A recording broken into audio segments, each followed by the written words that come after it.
가족 모임이 있던 날, 남편은 버젓이 자신의 여비서를 상석에 앉혔다. 내가 조용히 일어나 자리를 뜨려 하자 등 뒤에서 10번의 따귀 소리가 울려 퍼지며 모두를 경악하게 했다. 결혼 5주년 기념일 바로 그날. 남편 박민주는 보란듯이 내연녀를 온 집안 식구들에게 소개했을 뿐만 아니라 내 얼굴에 돈다발을 집어 던지며 꺼지라고 소리쳤다. 하지만 그들 가족은 아무도 몰랐다. 그들이 무능하고 빌부터 사는 존재라며 무시했던 이 아내가 사실은 이 가문 전체의 명주를 쥐고 있는 진짜 주인이라는 사실을. 6월 말의 서울은 마치 사춘기 소녀처럼 변덕스러웠다. 쨍쨍하던 하늘에 순식간에 먹구름이 몰려와 온 세상을 뒤덮었다. 나는 한강이 내려다 보이는 5성급 호텔 레스토랑의 통유리창 옆에 서서 도시 위로 쏟아지기 시작하는 하얀 빗줄기를 바라보았다. 무거운 빗방울들이 유리창을 때리며 지금 내 마음속의 균열처럼 길고 구불구불한 물줄기를 만들어냈다. 오늘은 나와 민준의 5주년 결혼 기념일이었다. 5년. 길지 않은 시간이지만 결혼 생활의 온갖 달고 쓴맛을 경험하기엔 충분한 시간이었다. 안타깝게도 내게 단맛은 거의 없었고 쓴맛은 셀 수 없이 많았다. 나는 순백의 드레스 자락을 매만졌다. 이 중요한 저녁을 위해 한 달 전부터 특별히 주문 제작한 드레스였다. 심호흡으로 평정심을 되찾은 뒤 레스토랑에서 가장 좋은 자리에 마련된 긴 연회 테이블로 돌아갔다. 시댁 식구들이 모두 와 있었다. 시끄러운 웃음소리, 그릇 부딪히는 소리가 뒤섞여 우아한 공간과 감미로운 음악 속에서 혼란스러운 풍경을 자아냈다. 시어머니 김영희 여사가 내연녀인 최유라를 상석에 앉히고 있었다. 오늘 시어머니는 짙은 보라색 벨벳 원피스를 입고 목에는 커다란 진주 목걸이를 걸고 있었다. 나이의 흔적인 주름을 가리기 위해 짙은 화장을 한 얼굴이었다. 내가 다가오는 것을 본 시어머니는 칼날처럼 날카로운 눈초리로 나를 쏘아붙였고 등골이 서늘해졌다. 그녀는 아무 말 없이 내 옆 의자에 놓여 있던 내 명품 핸드백을 손으로 세게 쳐서 땅에 떨어뜨렸다. 핸드백은 차가운 대리석 바닥에 퍽 소리를 내며 떨어져 마치 쓸모없는 물건처럼 뒹굴었다. 나는 잠시 얼어붙었다가 허리를 숙여 핸드백을 집어들고 가볍게 먼지를 털어냈다. 나는 최대한 부드러운 목소리로 물었다. 어머니, 왜 제 가방을 바닥에 던지세요? 이 자리는 제가 내 말이 채 끝나기도 전에 김 여사는 연회장 전체에 울릴 만큼 시끄럽고 날카로운 목소리로 말을 끊었다. 이 자리는 공이 있는 사람, 돈 버는 사람을 위한 최고의 자리지.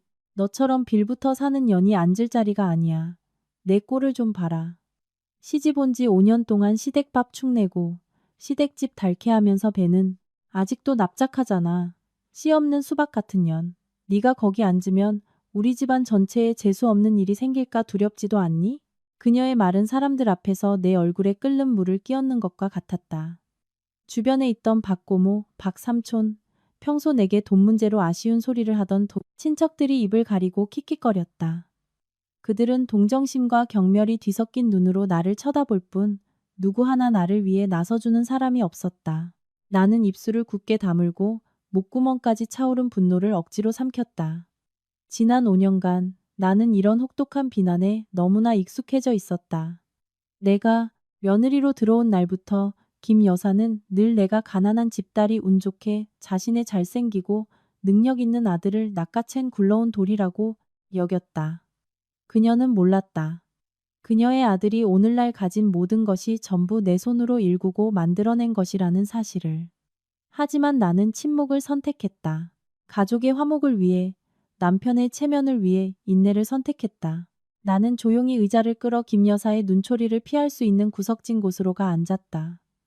오늘은 좋은 날이니 저런 악담으로 분위기를 망치지 말자고 스스로에게 다짐했다. 시계를 보니 민주는 아직 도착하지 않았다. 갑작스러운 회의 때문에 조금 늦는다는 문자를 보냈었다. 나는 한숨을 쉬며 밖을 내다보았다. 비는 그칠 기미가 보이지 않았다. 이 비는 마치 내 인생에 곧 닥쳐올 거대한 폭풍을 예고하는 듯했다. 내가 전혀 예상치 못했던 폭풍을. 김 여사는 여전히 나를 가만두지 않았다. 그녀는 박고모를 향해 일부러 내게 들으라는 듯 큰 소리로 말했다. 예, 남의 집은 아들, 딸 낳아서 집안이 북적북적하고 좋은데 우리 집은 왜 이렇게 텅 비었는지 몰라. 밥만 축내고 아무 쓸모도 없지. 그러면서 얼굴은 누가 쌀이라도 뺏어간 것처럼 항상 초상집이야. 이럴 줄 알았으면 옛날에 그 군수님 댁딸 설아랑 결혼시킬 걸 그랬어. 집안도 잘 맞고 애도 잘 낳을 텐데. 박 고모도 맞장구를 치며 나를 곁눈질했다. 형님 말씀이 100번 맞아요.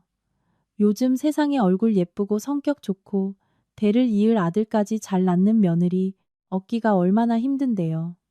남편 돈이나 쓸 줄 아는 여자는 길거리에 널렸죠. 우리 민준이가 너무 착해서 참고 사는 거지. 우리 집 양반이었으면 벌써 길바닥에 내쫓았을 거예요. 나는 돌처럼 굳어앉아 테이블보 끝을 꽉 쥐었다. 그 말들은 칼이 되어 내 심장을 한 조각 한 조각 도려냈다. 내 희생과 인내가 과연 가치가 있는 일이었을까? 나는 자문했다. 나는 재벌가의 금지옥엽 외동딸로서의 화려한 삶을 포기하고 신분을 숨긴 채 현모양처가 되기를 자처했다. 그저 평범하고 평온한 가정을 얻고 싶었을 뿐인데. 하지만 내가 받은 것은 냉대와 멸시뿐이었다. 밖에서는 천둥 번개가 하늘을 가르기 시작했다. 우르릉거리는 소리에 유리창이 덜컹거렸다. 서울의 비는 점점 더 거세져 온 세상을 하얗게 뒤덮었다. 내 마음속에서 어렴풋한 결심 하나가 싹 트기 시작했다. 하지만 나는 여전히 망설였다. 부부의 정이라는 것에 미련이 남아 있었다. 연회장 문이 활짝 열리고 내가 남편이라 부르던 남자가 내 안의 모든 믿음을 산산조각 내며 들어서기 전까지는 정교하게 조각된 VIP룸의 오크문이 열리자 방 안의 모든 시선이 그곳으로 쏠렸다. 민준이 들어섰다.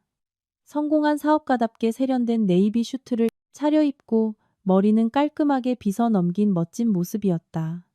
하지만 연회장 전체를 경악하게 하고 내 심장을 먹게 한 것은 그의 등장이 아니라 그의 팔짱을 다정하게 끼고 들어서는 여자였다. 그녀는 몸매가 드러나는 새빨간 드레스를 입고 대담한 곡선을 과시하는 젊은 여자였다. 짙은 화장을 한 얼굴, 새빨간 립스틱을 바른 입술, 날카로운 아이라인을 그린 눈으로 과도한 자신감에 차방 안을 훑어보았다. 바로 민준의 개인 비서 최유라였다. 회사에서 몇 번 마주친 적은 있었지만 내 앞에서 이렇게 뻔뻔하게 옷을 입고 행동하는 것은 처음 보았다. 민준은 유라를 부축하며 들어섰다. 내가 그곳에 앉아 있는 것을 보고도 그의 얼굴에는 조금의 당황이나 미안함도 없이 환한 미소가 걸려 있었다. 그는 온 가족에게 또렷하게 선언했다. 늦어서 죄송합니다, 여러분. 하지만 오늘 제가 모두에게 소개하고 싶은 특별한 선물이 있습니다. 이쪽은 제 비서이자 가장 유능한 조수인 최유라 씨입니다. 유라 씨 덕분에 우리 회사가 최근 해외 파트너와 300억 원짜리 계약을 성사시켰습니다. 우리 집안의 진정한 공신이죠. 연회장 전체가 놀라움으로 술렁였다. 부러움과 탐욕이 섞인 시선이 유라에게 쏟아졌다.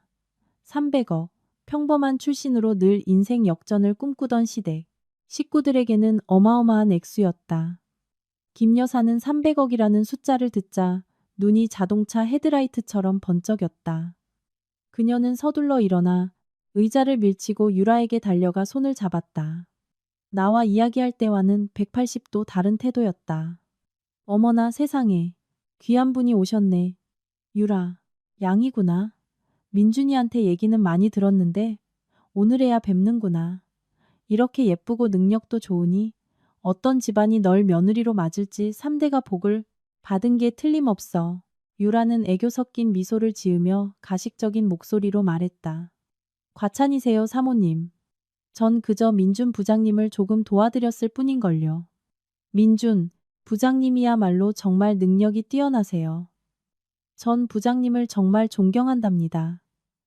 민준은 으쓱하며 유라의 손을 가볍게 두드린 뒤 테이블 주위를 둘러보았다. 그의 시선은 나를 마치 투명 인간처럼 스쳐 지나간 뒤 김 여사 옆 내가 아까 앉으려다 쫓겨난 상석에서 멈췄다. 김 여사는 즉시 그의 의도를 알아차렸다. 그녀는 나를 향해 얼굴을 굳히고 명령조로 말했다. 수진아, 너 당장 일어나. 여긴 귀한 손님, 집안에 큰 공을 세운 사람을 위한 자리야. 넌 저쪽 구석에 조카 애들하고 앉아. 이 자리는 유라 양이 민준이 옆에 앉도록 양보해. 나는 그 자리에 얼어붙었다. 민준은 자신의 내연녀 바로 옆에 서서 자신의 어머니가 아내를 내쫓는 것을 보면서도 말릴 생각이 전혀 없었다. 심지어 그는 한마디 거들기까지 했다. 당신 저쪽 테이블로 가서 앉아. 오늘은 유라 씨가 주인공이니까 사람들 흥 깨지 말고 우리 집안일은 나중에 얘기해. 주인공. 나는 그 단어를 머릿속으로 되뇌었다. 오늘은 우리의 5주년 결혼기념일이었다. 내가 그의 법적인 아내였다. 그런데 이렇게 많은 사람들 앞에서 그는 나를 불청객으로 하녀로 만들어버렸다.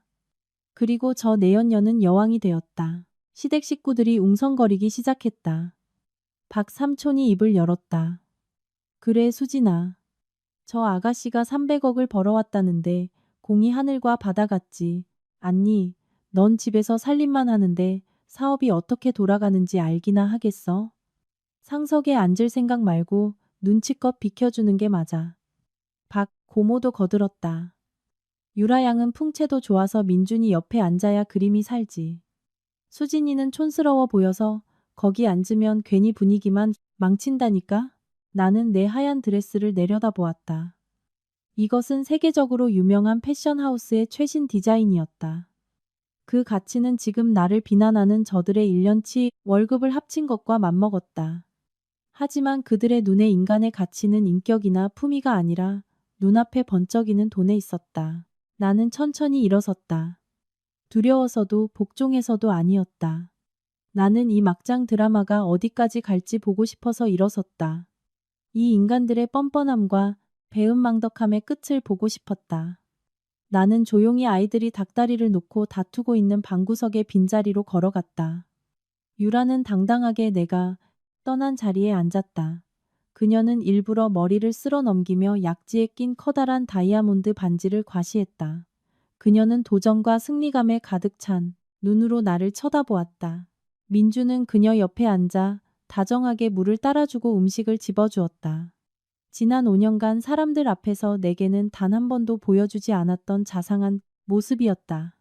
김 여사는 쉴 새 없이 웃고 떠들며 유라의 그릇에 음식을 담아주었다. 많이 먹어, 아가씨. 힘든 일 하려면 잘 먹어야지. 이렇게 말랐으니 내가 다 속상하네.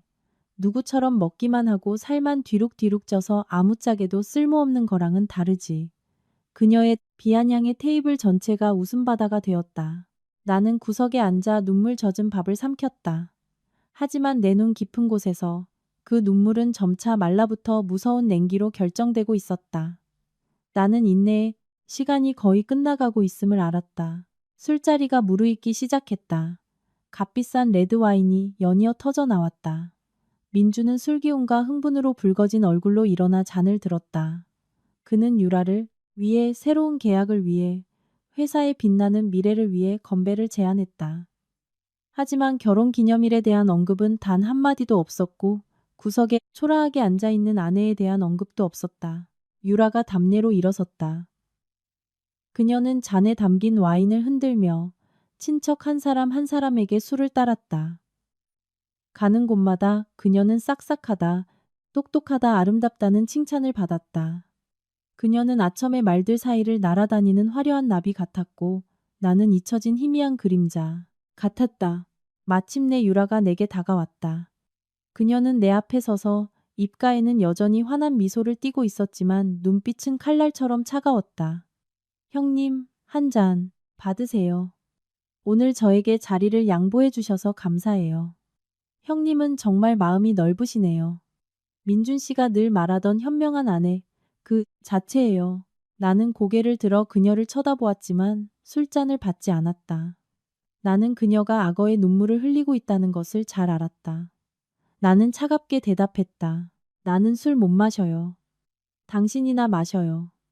유라는 당황한 척했다. 어머 죄송해요. 형님이 이런 파티 문화에 익숙하지 않으시다는 걸 깜빡했네요. 하지만 이건 제 성의인데 안 드시면 제가 너무 서운할 것 같아요. 그러면서 그녀는 일부러 내게 몸을 기울여 테이블에 술잔을 놓으려는 척했다. 하지만 그녀의 손이 실수로 미끄러지며 진한 레드와인 한 잔이 전부 내게 쏟아졌다. 순백의 드레스 위에 붉은 액체가 번져 마치 끔찍한 핏자국처럼 보였다. 내 비싼 명품 드레스는 순식간에 더러운 걸레 조각이 되었다. 앗, 어떻게 죄송해요 형님 제가 너무 칠칠치 못해서. 유라가 소리치며 허둥지둥 휴지로 닦아주는 척했다. 하지만 실제로는 얼룩을 더 넓게 번지게 하고 있었다. 나는 벌떡 일어나 그녀의 손을 밀쳐냈다. 오랫동안 억눌러왔던 분노가 터져 나오려는 순간 내가 입을 열기도 전에 김 여사가 버럭 소리쳤다. 이수진, 너 지금 뭐 하는 짓이야? 유라 양이 사과했잖아. 실수로 그런 거지 일부러 그런 것도 아닌데 애를 밀어서 넘어뜨릴 뻔해. 그깟 싸구려 드레스가 얼마나 한다고 유난이야. 나는 김 여사를 보고 다시 민준을 보았다. 남편의 변호를 기대하며. 하지만 민준은 나를 문제아 보듯 불쾌하게 찡그릴 뿐이었다. 그는 내가 옷이 젖었는지 춥지는 않은지 묻기는커녕 말없이 지갑을 꺼내 들었다. 그는 5만 원권 지폐 한 뭉치, 대략 100만 원쯤 되어 보이는 돈다발을 꺼냈다. 그는 내 앞으로 다가와 내 몸을 향해 그 돈다발을 그대로 집어 던졌다. 파란 지폐들이 흩날리며 내 몸과 바닥에 떨어졌다. 가져가. 민준이 차갑고 경멸적인 목소리로 말했다. 이 돈이면 네가 입고 있는 것 같은 드레스 10벌은 살 수 있을 거야. 돈 가지고 근처 신세계 백화점 가서 새 옷 사 입어. 여기서 그런 꾀죄죄한 모습으로 사람들 밥맛 떨어지게 하지 말고 귀한 손님 앞에서 내 얼굴에 먹칠하지 마. 연회장은 쥐 죽은 듯 조용해졌다. 모두가 그 광경을 흥미롭게 지켜봤다. 민준 옆에 서 있던 유라는 입을 가리고 웃었고 그녀의 눈은 극도의 만족감으로 빛났다. 그녀는 마치 봤지? 넌 내 남편 눈에 그저 값싼 식모일 뿐이야 라고 말하는 듯했다. 나는 방 한가운데에 얼어붙은 채 서서 내게 떨어지는 지폐 한 장 한 장이 보이지 않는 따귀처럼 느껴졌다. 5년의 청춘, 5년의 희생, 5년의 인내. 그 결과가 고작 얼굴에 던져진 이 구걸 같은 돈다발이란 말인가?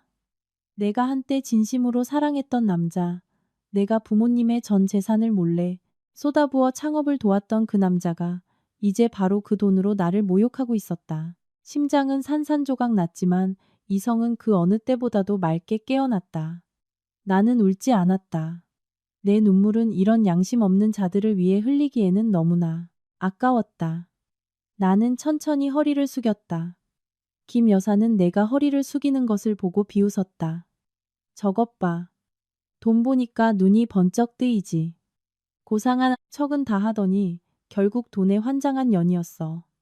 빨리 죽고 내 눈앞에서 사라져. 나는 대답하지 않았다.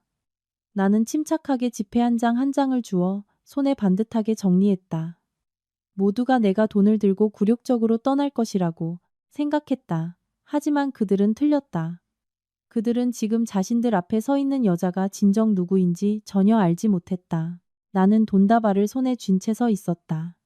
차가운 지폐의 감촉이 뜨거운 숯불처럼 느껴졌다.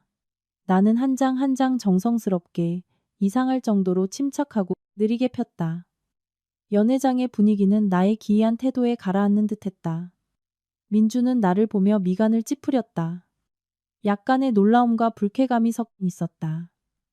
아마 그는 내가 울고불고 매달리거나 화를 내며 뛰쳐나갈 것이라 예상했지 이런 무서운 평온함을 예상하지는 못했을 것이다. 돈을 깔끔하게 정리한 후 나는 민준 앞으로 걸어갔다. 나는 그의 눈을 똑바로 쳐다보았다. 지난 5년간 남편을 향해 단 한 번도 사용하지 않았던 눈빛이었다. 윗사람이 아랫사람을 내려다보는 눈빛, 심판의 눈빛이었다.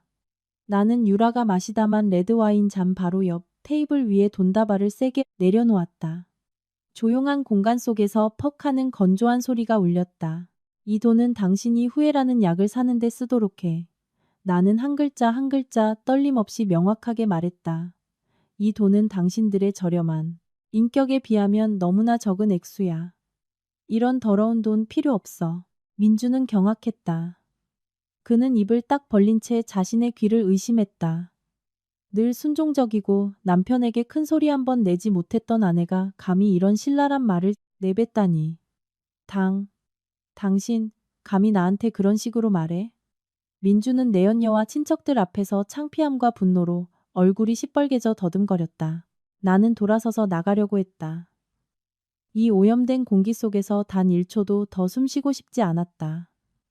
하지만 남의 가정을 파괴하는 자의 뻔뻔한 본성을 지닌 유라가 나를 쉽게 보내줄 리 없었다.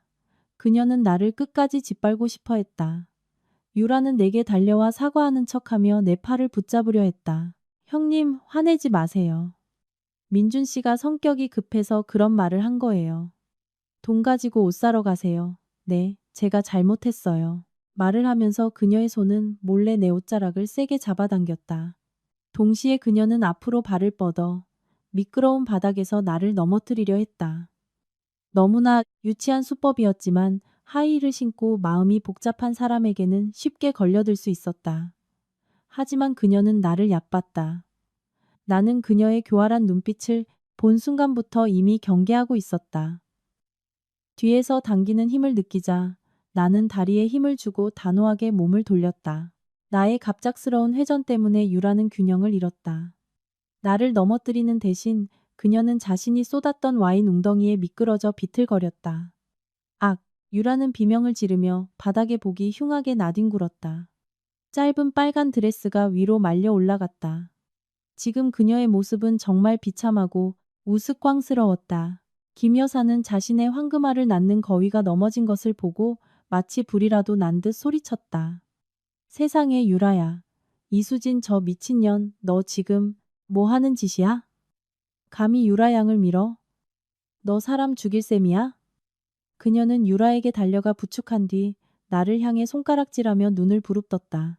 네가 이 문 밖으로 나가면 다시는 우리 집에 돌아올 생각 마. 이 버르장머리 없는 며느리, 은혜도 모르는 년. 당장 민준이한테 너랑 이혼하라고 할 거야. 당장 꺼져. 민준도 유라에게 달려가 다정하게 물었다. 괜찮아? 어디 다친 데 없어? 그리고 그는 증오에 가득 찬 눈으로 나를 돌아보았다. 이수진 당신 정말 너무하는군. 유치하게 질투나 하고 폭력까지 휘둘러? 당장 내 눈앞에서 사라져. 내일 당장 당신 면전에 이혼 서류를 보내주지. 나는 그곳에 서서 애틋한 가족 연기를 펼치는 세 사람을 보며 역겨움을 느꼈다. 그들은 나를 쫓아내고 이혼하겠다고 협박했다. 그들은 내가 두려워하며 버리지 말아달라고 무릎 꿇고 애원할 것이라고 생각했을까? 나는 비웃으며 입꼬리를 올렸다. 내일까지 기다릴 필요도 없고 당신들이 쫓아낼 필요도 없어. 나는 얼음장처럼 차가운 목소리로 말했다. 내가 떠나지. 하지만 떠나기 전에 당신들에게 주고 싶은 선물이 하나 있어. 지난 5년간 이 썩어빠진 집안을 위해 내 청춘을 낭비한 것을 기념하는 선물이야. 나는 손을 들어 딱 하고 큰 소리로 손가락을 튕겼다. 그 소리는 마치 명령처럼 선명하게 울려 퍼졌다. 내 손가락 튕기는 소리가 끝나자마자 VIP룸의 큰 문이 다시 한번 활짝 열렸다. 하지만 이번에 나타난 것은 위선자들이 아니라 정의의 사도였다. 내 개인 경호팀장인 강태식 실장이 들어섰다. 완벽하게 재단된 검은 정장을 입은 그는 다부진 체격에 냉정한 얼굴을 하고 전문적인 이어피스를 착용하고 있었다. 그의 뒤로 그 못지않게 건장하고 위험 있는 경호원 3명이 따랐다. 건장한 남자 4명의 갑작스러운 등장은 연회장의 공기를 즉시 얼어붙게 했다. 민주는 어리둥절하며 물었다. 당신들 누구야? 누가 당신들 들어오라고 했어? 경비원들은 어디 갔어? 왜 이상한 사람들이 VIP룸에 들어오게 놔둔 거야? 강 실장은 민준의 말을 무시했다. 그는 내 앞으로 똑바로 걸어와 정중하게 고개를 숙이며 절대적인 존경의 태도를 보였다. 아가씨, 도착했습니다. 지시하실 사항이 있으십니까? 연회장 전체가 입을 떡 벌렸다. 김 여사는 더듬거렸다. 아, 아가씨? 저 남자가 수진이를 아가씨라고 불렀어. 이게 대체 무슨 일이야? 민주는 나를 보고 다시 강 실장을 보며 애써 평정을 유지하려 했다. 이봐요, 당신들 사람 잘못 봤어. 이 여자는 그냥 내 아내야. 집에서 살림만 하고 장볼 돈도 나한테 타쓰는 여자라고. 경호원을 고용할 돈이 어디 있어? 지금 연기하는 거야? 나는 민준에게 신경 쓰지 않았다. 나는 민준 뒤에 겁먹은 표정이면서도 애써 강한 척 서 있는 유라를 보았다. 나는 유라를 똑바로 가리키며 강 실장에게 명령했다. 저 여자를 붙잡아서 사람으로서의 예의범절에 대해 가르쳐줘요. 딱 10대, 한 대도 빠짐없이. 알겠습니다. 강 실장은 짧게 대답했다. 뒤에 있던 경호원 2명이 즉시 앞으로 나아가 마치 병아리를 어미 달객에서 떼어내듯 쉽게 유라를 민준에게서 떼어냈다. 민준이 끼어들려고 달려들었다. 그 여자 놔줘. 당신들 지금 무슨 난동이야? 경찰에 신고하겠어. 강 실장은 한 손으로 가볍게 밀었을 뿐인데 민준은 비틀거리며 뒤로 물러나 의자에 주저앉았다. 박민준 씨, 조용히 구경이나 하는 게 좋을 겁니다. 그렇지 않으면 당신의 안전은 보장할 수 없습니다. 강 실장이 낮지만 위협적인 목소리로 말했다. 유라는 두 경호원에게 양팔이 단단히 붙잡힌 채 핏기 하나 없는 얼굴로 서 있었다. 그녀는 떨면서 애원했다. 형님, 잘못했어요. 제발 용서해 주세요. 제가 잠시 미쳤었나 봐요. 나는 그녀를 차갑게 쳐다보았다. 네가 내게 와인을 쏟았을 때, 내 남편이 내 얼굴에 돈을 던지는 것을 보고 비웃었을 때 실수라는 두 글자를 생각이나 했어? 사람은 자기 것을 지킬 줄 알아야 해. 자기 것이 아닌 것을 억지로 빼앗으려 하면 값비싼 대가를 치르게 되는 법이야. 실행해요. 강 실장은 망설이지 않았다. 그는 자신의 큰 손을 들어 올렸다. 짝! 귀를 찢는 듯한 따기 소리가 울렸다. 단호하고 깔끔했다. 두꺼운 화장으로 뒤덮인 유라의 얼굴이 옆으로 돌아갔다. 뺨에 선명한 붉은 자국이 나타났다. 짝짝짝. 연이은 따기가 쏟아졌다. 유라는 더 이상 비명을 지를 힘도 없이 고통스러운 신음만 내뱉었다. 그녀의 얼굴 화장은 번지고 눈물 콧물로 범벅이 되었으며 정성껏 손질한 머리는 이제 까치집처럼 헝클어졌다. 연회장은 죽음처럼 고요했다. 누구도 감히 한마디도 하지 못했다. 김 여사는 얼굴이 창백해져 가슴을 부여잡고 입을 벌렸지만 아무 말도 하지 못했다. 아까 나를 비웃던 친척들은 이제 털 뽑힌 닭처럼 움츠러들어 건장한 경호원들을 두려운 눈으로 쳐다봤다. 그들은 자신들 앞에 서 있는 여자가 더 이상 유순하고 만만한 며느리가 아니라는 것을 깨달았다. 내게서 뿜어져 나오는 살기에 그들은 몸서리쳤다. 10번째 따귀가 끝나자 유라는 완전히 주저앉았다. 양볼은 부어오르고 입가에서는 피가 흘렀다. 강 실장은 경호원들에게 손을 놓으라는 신호를 보냈다. 유라는 바닥에 쓰러져 소리 없는 울음을 터뜨렸다. 나는 다가가 허리를 숙여 유라를 내려다본 뒤 민준과 김 여사를 쳐다보았다. 이건 시작에 불과해. 나는 이상할 정도로 평온한 목소리로 말했다. 오늘 파티의 메인 요리는 아직 나오지도 않았거든. 나는 강 실장을 향해 말했다. 내 휴대폰을 저 큰 화면에 연결해줘요. 민주는 극도의 혼란에 빠진 눈으로 나를 보았다. 당신, 대체 뭘 하려는 거야? 나는 미소 지었다. 당신이 지난 시간 동안 내 등 뒤에서 무슨 짓을 했는지 다시 보여주려고. 당신이 자랑스러워하는 그 300억이 사실은 무엇인지 똑똑히 보게 해주지.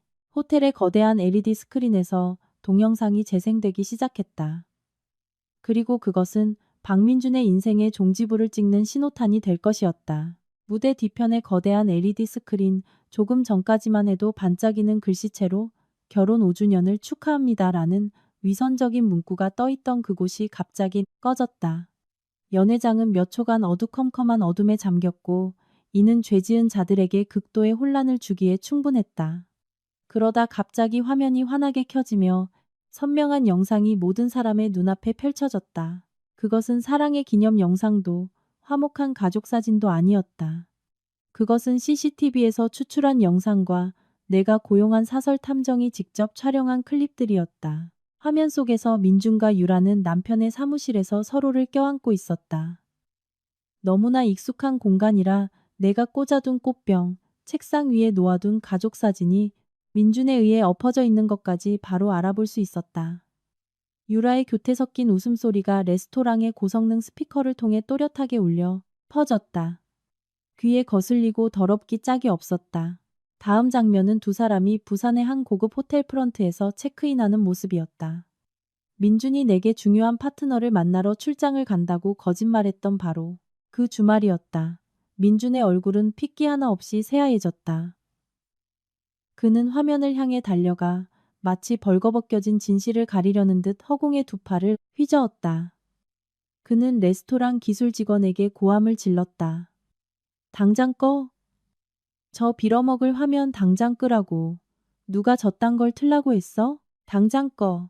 하지만 강 실장이 이미 기술 통제 구역에 사람을 배치해 둔 뒤였다. 민준의 절규는 그의 죄를 고발하는 소리와 영상 속에서 무력하게 묻혔다. 김 여사는 아래에 앉아 눈을 부릅뜨고 화면을 쳐다봤다. 그녀는 아들이 바람을 피웠다는 사실에 충격받은 것이 아니었다. 그녀는 내가 이 사실을 만천하에 공개했다는 것에 충격받았다. 그녀에게 남자의 외도는 흔한 일이었지만 집안의 치부를 드러내는 것은 용서할 수 없는 죄였다. 영상이 바뀌었다. 이번에는 침대 장면이 아니라 숫자 하나하나까지 상세하게 기록된 은행 거래 내역서 사본이었다. 나는 가장 확실한 증거를 확보하기 위해 탐정에게 은행 및 법의학 회계사와 협력하도록 요청했다. 이체 내역 한 줄 한 줄이 모두가 읽을 수 있도록 확대되어 나타났다. 최유라에게 1억 5천만 원 이체. 내용. 사랑하는 자기에게 에르메스 100 선물. 최유라에게 5천만 원 이체. 내용. 5월 용돈. 서울. 강남 타워팰리스 아파트 계약금 20억 원 결제. 수취인 최유라. 연회장 전체가 경악으로 술렁였다. 말하는 숫자들은 사람들 눈앞에서 춤을 추었다. 박 고모 박 삼촌, 조금 전까지 유라를 300억 계약을 따낸 재물신이라며 칭송하던 친척들은 이제 입을 떡 벌렸다. 그들은 서로를 쳐다본 뒤 의심의 눈초리로 민준을 보았다. 그들이 민준의 사업 수완, 덕에 번 돈이라고 생각했던 돈이 사실은 이 어린 내연녀의 주머니 속으로 무분별하게 흘러들어가고 있었다. 유라는 여전히 강 실장의 따귀에 맞아 퉁퉁 부은 뺨을 한 채 바닥에 주저앉아 있었다. 그녀는 화면을 보고 자신의 비밀 재산이 드러나자 극도로 공황에 빠져 소리쳤다. 아니야, 저건 가짜야. 저 여자가 서류를 위조해서 날 모함하는 거야. 민준 씨 뭐라고 말 좀 해봐요. 나는 마이크를 들고 무대 중앙으로 천천히 걸어 나갔다. 내 목소리는 모든 소음을 압도할 만큼 우렁차고 단호했다. 가짜인지 진짜인지는 네가 판단할 일이 아니야. 박민준 씨가 지난 2년간 너에게 이체한 총 금액은 거의 60억 원에 달해. 반면에 여기 계신 내 시어머니. 나는 김 여사를 가리켰다. 어머니가 아파서 병원에 입원하실 때마다 민준 씨는 회사가 어렵다고 하소연하며 내 개인 비상금을 꺼내 병원비를 내라고 했지. 여기 계신 고모 삼촌. 집수리 비용 빌리러 오실 때마다 민준 씨는 현금이 없다고 하며 정중히 거절했지.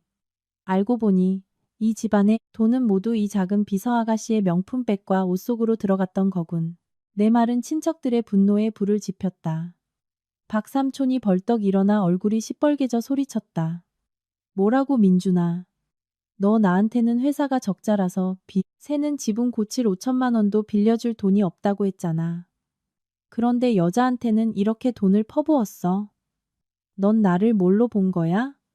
박고모도 펄쩍 뛰며 유라를 손가락으로 가리켰다. 이 여우 같은 년, 내 조카 돈을 홀렸구나. 얼마나 대단한가 했더니 알고 보니 전문 꽃뱀이었어. 당장 우리 집안 돈 내놔. 상황은 완전히 역전되었다.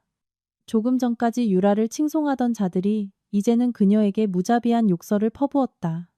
민주는 폭풍의 한가운데 서서 땀을 오듯 흘렸다. 그는 나를 쳐다보았다. 그의 눈에는 더 이상 초기의 오만함은 없고 그 대신 두려움과 증오가 섞여 있었다. 그는 자신이 오랫동안 공들여 쌓아온 성공한 사업가, 모범적인 남편, 효심 깊은 조카라는 가면이 단 몇 분 만에 완전히 박살났다는 것을 알았다. 나는 민준을 보며 비웃었다. 이게 끝이라고 생각했어? 아직 멀었어. 감정과 명예에 대한 고통은 전주곡에 불과해. 내 자존심과 경력에 대한 치명타는 지금부터 시작될 테니까. 민주는 숨을 헐떡이며 친척들과 구경 나온 레스토랑 직원들 앞에서 마지막 남은 체면이라도 지키려 애썼다. 그는 나를 손가락으로 가리키며 내 논리를 억누르려는 듯 목에 핏대를 세우고 소리쳤다. 닥쳐, 내까짓게 가짜는 거래. 내 역서 몇 장으로 날 위협할 수 있을 것 같아? 내가 번 돈, 내가 누구에게 주든 내 마음이야. 넌 집에서 살림이나 하는 빌어먹을 아내일 뿐인데 감히 내 재정을 관리할 권리가 있다고 생각해? 이 회사는 내가 세웠어. 내가 사장이고 법적 대표야. 넌 여기 있을 자격이 없어. 김 여사는 아들이 반격하는 것을 보고 힘을 얻어 나섰다.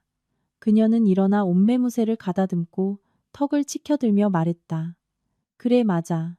내 아들은 능력이 뛰어나. 수십억을 버는데 자기가 쓰고 싶은데 쓰는 게 당연하지. 넌 돈 한 푼 못 버는 주제에 입 다물어. 내 아들 험담에서 네가 얻을 게 있을 것 같아? 당장 이혼해. 내 아들이 널 버리는 거 내가 지지할 테니까. 맨몸으로 쫓겨나서 어떻게 사나 보자. 나는 모자가 서로 주거니 받거니 하는 모습을 보며 헛웃음이 나왔다. 무지와 탐욕이 그들의 눈을 가려 사업의 가장 기본적인 사실을 만들었다. 자본을 쥔 자가 주인이라는 사실을 나는 강 실장에게 신호를 보냈다. 그는 내 아버지, 즉 한성그룹의 로고가 새겨진 두꺼운 파란색 가죽 서류철을 테이블 위에 올려놓았다. 나는 그 서류철을 들고 천천히 한 장 한 장 넘긴 뒤 민준 앞 테이블에 세게 던졌다. 눈 똑바로 뜨고 잘 읽어봐. 나는 얼음장 같은 목소리로 말했다. 3년 전 당신의 스타트업이 처음으로 파산하고 빚더미에 앉았을 때 누가 당신 빚을 다 갚아줬지? 누가 회사 구조조정을 위해 800억 원을 쏟아부었지? 그 돈이 하늘에서 떨어진 줄 알아? 민주는 서류철을 쳐다보았다. 자본 출자 계약서에 찍힌 붉은 인감과 자신의 서명을 보자 그의 손이 심하게 떨리기 시작했다. 나는 계속해서 모든 사람의 마음에 못을 박듯 말했다. 그 800억은 내 아버지 한성그룹 회장님의 돈이야. 그분이 이 회사에 투자한 건 당신의 보잘것없는 능력을 믿어서가 아니라 자신의 딸이 고생하는 걸 안쓰럽게 여겼기 때문이야. 당신이 서명했지만 아마 제대로 읽어보지도 않았을 변경된 사업자 등록증에 따르면 나, 이수진이 이 회사 지분의 65%를 소유한 사람이야. 당신은 상징적인 15%의 지분만 갖고 고용 계약에 따라 대표이사직을 수행하고 있을 뿐이지. 연회장은 쥐 죽은 듯 조용해졌다. 에어컨 소리마저 시끄럽게 느껴질 정도였다. 민주는 사업자 등록증을 집어들고 눈이 튀어나올 것처럼 부릅떴다. 그는 창립주주, 이수진, 소유지분 65%라는 글자를 몇 번이고 다시 읽었다. 아니야, 이럴 리가 없어. 민주는 중얼거렸다. 그의 얼굴은 물에 빠진 시체처럼 창백했다. 어떻게 이럴 수가 있지? 분명히 서류에 서명할 때 아버님께서 나한테 정권을 맡기신다고 하셨는데. 내가 회장인데 당신은 친구들 앞에서 체면 세워주기 위한 명목상의 회장이었을 뿐이야. 나는 잔인하게 쏘아붙였다. 아버지는 당신에게 분발할 동기를 주려고 당신을 앞에 내세우신 거야. 하지만 최종 결정권, 대표이사 임명 및 해임 권한은 항상 내 손에 있었어. 지난 5년 동안 나는 조용히 뒤에 서서 당신의 어리석은 경영 실수를 바로잡고 회사가 무너지지 않도록 몰래 인사를 지휘했어. 나는 내 인내와 지원이 당신을 성장시킬 거라고 생각했지. 하지만 아니었어. 당신은 내 돈과 내 노력으로 내연녀를 먹여 살리고 나를 모욕했어.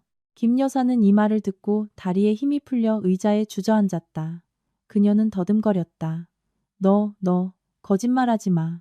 내 집안이 무슨 돈이 있어?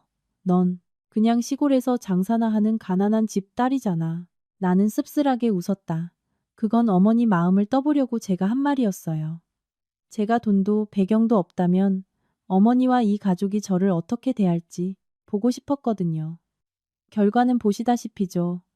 진실이 참 잔인하죠, 그렇죠? 나는 이제 완전히 무너진 민준을 쳐다보았다.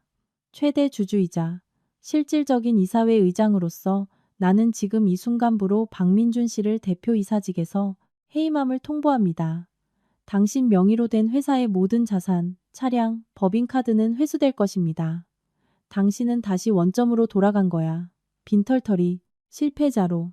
민주는 두 손을 늘어뜨렸다. 서류가 바닥으로 떨어졌다. 조금 전에 오만함과 거만함은 비눗방울처럼 사라졌다. 그는 더 이상 경멸이 아닌 극도의 공포에 질린 눈으로 나를 쳐다봤다. 그는 자신이 오랫동안 무시해왔던 아내가 실은 자기 인생의 명주를 쥐고 있는 사람이었다는 것을 깨달았다. 연회장의 분위기는 끊어지기 직전에 기타 줄처럼 팽팽했다. 민주는 그 자리에 얼어붙어 등에는 식은땀이 흥건했다.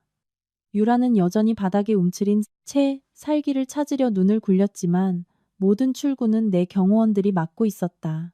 김 여사는 넋이 나간 채 말도 안 돼 라는 의미 없는 말을 중얼거렸다. 내 신분에 대한 충격이 너무 커서 뇌가 미처 상황을 처리하지 못하는 듯했다. 바로 그때 레스토랑 로비 밖에서 사이렌 소리가 울려 퍼졌다. 소리는 점점 가까워졌고 대리석 바닥을 울리는 구둣발 소리가 들려왔다. VIP룸. 문이 다시 한번 열렸지만 이번에는 엄숙한 제복을 입은 사람들. 바로 경제범죄수사팀 경찰들이었다. 그들과 함께 검찰 관계자. 그리고 내가 미리 비밀리에 연락해둔 기자단이 함께 있었다. 카메라 플래시가 쉴 새 없이 터지며 파티의 혼란스럽고 추악한 광경을 고스란히 담았다. 대위 계급장을 단 경찰관 한 명이 앞으로 나서며 손에 든 체포영장을 보였다. 그는 민준을 똑바로 쳐다보며 또렷하게 선언했다. 박민준 씨, 업무상 횡령 및 특정경제범죄 가중처벌 등에 관한 법률 위반 혐의로 당신을 긴급 체포합니다. 민준은 화들짝 놀라 더듬거리며 부인했다. 잘못 보셨습니다. 저는 횡령하지 않았어요. 회사는 우리 가족 회사고 제 돈을 제가 썼는데 무슨 죄가 됩니까? 함부로 사람을 체포하면 안 됩니다. 경찰 대위는 엄숙하게 말했다. 회사 이사회로부터 제공받은 충분한 증거가 있습니다. 당신은 유령 계약서를 다수 작성하여 개인적인 목적으로 회사 자금 150억 원을 빼돌렸습니다. 또한 최유라 씨에 대한 체포 영장도 발부되었습니다. 유라는 자신의 이름이 불리자 소스라치게 놀라며 소리쳤다. 왜 저를 체포해요? 저는 그냥 비서일 뿐이에요. 아무것도 몰라요. 모든 건 박민준 부장님이 시켜서 한 일이라고요. 저는 그냥 상사 지시를 따랐을 뿐이에요. 경찰 대위는 유라를 향해 차갑게 말했다. 최유라 씨, 당신은 업무상 횡령 공모 및 산업기술의 유출 방지 및 보호에 관한 법률 위반 혐의로 체포됩니다. 당신이 회사의 고객 데이터와 사업 전략을 경쟁사에 50억 원에 팔아넘긴 증거를 확보했습니다. 그 돈은 당신의 해외 비밀 계좌로 이미 입금되었고요. 민주는 유라를 획 돌아보았다. 그의 눈은 충혈되어 있었다. 그는 자신이 그토록 아끼던 작은 내연녀가 감히 자기 등 뒤에 이렇게 아픈 칼을 꽂을 줄은 상상도 못했다. 네가 날 배신해? 회사 자료를 경쟁사에 팔아? 어쩐지 최근 프로젝트마다 우리가 입찰해서 지더라니 다 너 때문이었어? 이 독사 같은 년. 유라도 이제 체면 차릴 것 없이 맞받아쳤다. 그녀는 벌떡 일어나 민준을 손가락으로 가리키며 소리쳤다. 당신은 뭐 잘난 줄 알아? 당신도 나를 이용해서 회사 돈 빼돌렸잖아. 집 사주고 차 사줘서 내 이름으로 해준다고 약속해놓고 서류는 다 자기가 갖고 있었잖아. 이제 경찰에 잡히니까 모든 죄를 나한테 뒤집어 씌우려고? 꿈깨. 내가 다 불어버릴 거야. 당신이 저지른 더러운 짓들 하나도 빠짐없이 다 불 거라고. 영원한 사랑을 맹세하고 뜨거운 밤을 보냈던 두 사람이 법의 심판대 앞에서 서로를 물어뜯는 모습은 막다른 길에 몰린 두 마리 야수 같았다. 그 광경은 참으로 비극적이면서도 희극적이었다. 경찰들은 그들이 더 이상 싸우도록 내버려 두지 않았다. 철컥하는 건조한 소리와 함께 차가운 수갑 두 개가 민준과 유라의 손목을 차례로 채웠다. 점잖던 대표이사와 섹시한 비서가 수갑을 찬 채 고개를 숙인 모습은 연회장의 모든 사람을 섬뜩하게 했다. 시댁 친척들은 겁에 질려 벽에 바싹 붙어 누구 하나 찍소리도 내지 못했다.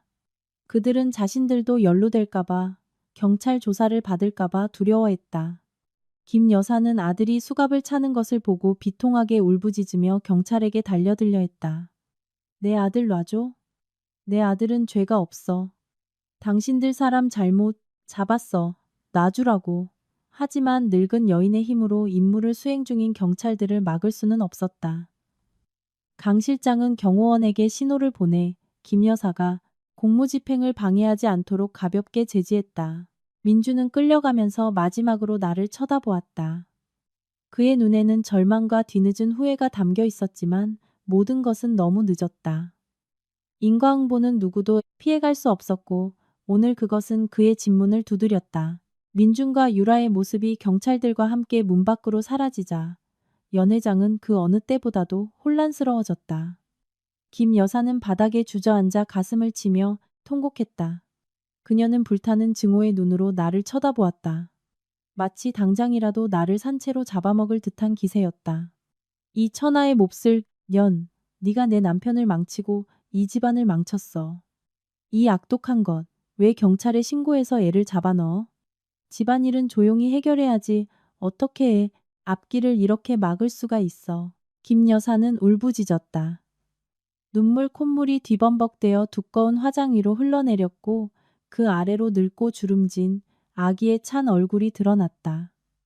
나는 그녀를 동정의 눈으로 바라보았다. 이 순간까지도 그녀는 자기 아들의 잘못을 깨닫지 못하고 맹목적으로 그릇된 것을 감싸고 있었다.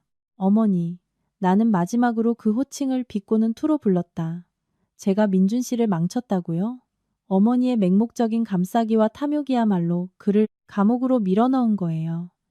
어머니가 제 등 뒤에서 무슨 짓을 했는지 제가 모를 거라고 생각하셨어요? 나는 조용히 구석에서 상황을 지켜보던 내 법률 대리인 김 변호사에게 고개를 끄덕였다. 김 변호사가 앞으로 나서 서류 가방을 열고 또 다른 서류철을 꺼냈다. 그는 안경을 고쳤으며 낮지만 무게감 있는 목소리로 말했다. 김영희 여사님, 저는 이수진 씨의 법률 대리인입니다. 저희는 여사님께서 의뢰인의 부부 공동 재산을 몰래 횡령했다는 충분한 증거를 가지고 있습니다. 김 여사는 화들짝 놀라 울음을 뚝 그쳤다. 뭐라고? 내가 뭘 횡령해? 김 변호사는 은행거래 내역서 사본과 수기로 작성된 토지 양도 증서를 내밀었다. 첫째, 여사님은 이수진 씨의 신뢰를 이용하여 부부 공동예금, 계좌의 가족 카드로 지난 2년간 총 50억 원을 조금씩 인출하셨습니다. 둘째, 여사님은 이수진 씨의 서명을 위조하여 이수진 씨의 부모님께서 딸에게 예단으로 주신 시골 땅 2필지를 다른 사람 명의로 이전했습니다. 친척들이 다시 한번 술렁였다. 50억 원과 땅 2필지. 그들에게는 어마어마한 재산이었다. 그 돈으로 뭘 하셨죠? 나는 변호사의 말을 이어 목소리를 낮추었다. 노후 자금으로 쓰신 것도 아니고 가족을 위해 쓰신 것도 아니었죠. 어머니는 제 피땀 어린 돈 전부를 지금 캄보디아에서 도박빚 때문에 도망 다니는 어머니의 귀한 막내 아들 박민호의 빚을 갚는 데 쓰셨고 그가 계속 도박을 할 수 있도록 따로 집까지 사주셨죠. 김 여사의 얼굴이 하얗게 질리고 입술이 파르르 떨렸다. 네, 네가 어떻게 민호이를. 걔는 내 시동생이야. 내가 동생 사업 자금 좀 도와준 걔 뭐가 잘못이야? 내 남편 돈이 곧 내 돈이지. 완전히 잘못됐습니다. 김 변호사가 말을 끊었다. 그 계좌의 돈은 대부분 이수진 씨의 개인 배당금 수익으로 채워졌습니다. 법적으로 여사님은 절도 및 사기죄를 저지르셨습니다. 그 50억 원은 여사님의 둘째 아들 빚을 갚기 위해 사채업자들 계좌로 바로 이체되었습니다. 저희는 모든 녹취록, 문자 메시지, 은행 확인서를 가지고 있습니다. 주변 친척들이 웅성거리기 시작했다. 그들은 김 여사를 다른 눈으로 쳐다봤다. 이전까지 그녀는 늘 막내 아들이 해외에서 사업으로 대성공해서 어머니에게 땅 사줄 돈을 보내준다고 자랑했었다. 알고 보니 그 모든 것이 아들의 도박 중독을 숨기고 며느리의 돈을 훔쳐 아들을 뒷바라지하기 위한 연극이었다. 박 고모가 비꼬았다. 세상에 형님, 정말 대단하시네. 며느리 돈을 훔치셨다니. 어쩐지 민호가 고향에 와서도 도둑처럼 몰래 다니더라니. 빚쟁이, 피해서 도망 다닌 거였구만. 박 삼촌은 고개를 저으며 혀를 찼다. 정말 상상도 못했네. 이렇게까지 하면 정이고 뭐고 다 떨어지지. 수진이가 왜 참지 못했는지 알겠네. 김 여사는 주위를 둘러보았다. 더 이상 자기 편은 아무도 없었다. 벌거벗겨진 진실 앞에서 그녀는 더 이상 변명할 길이 없었다.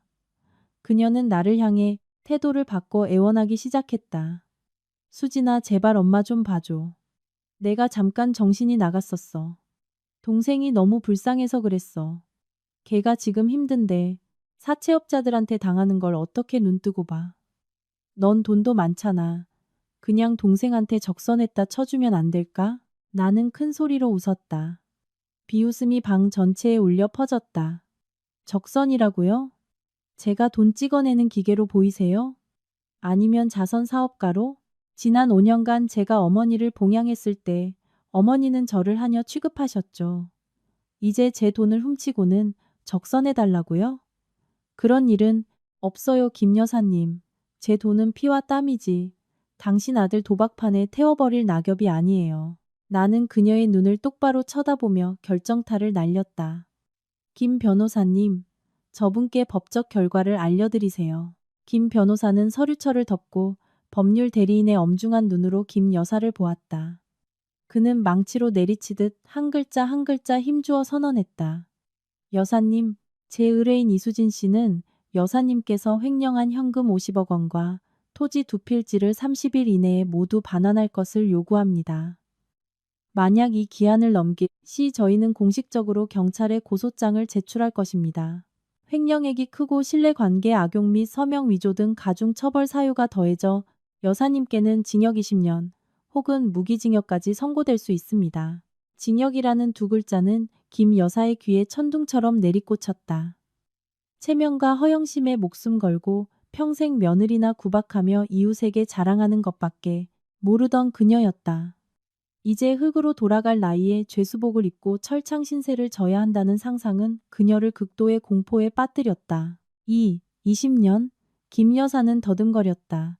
그녀의 얼굴은 핏기 하나 없었고 두 손은 테이블 끝을 붙잡은 채 떨렸다. 그녀의 눈은 흰자위를 드러내며 뒤집혔다. 안 돼, 난 감옥에 갈 수 없어. 절대 못 가.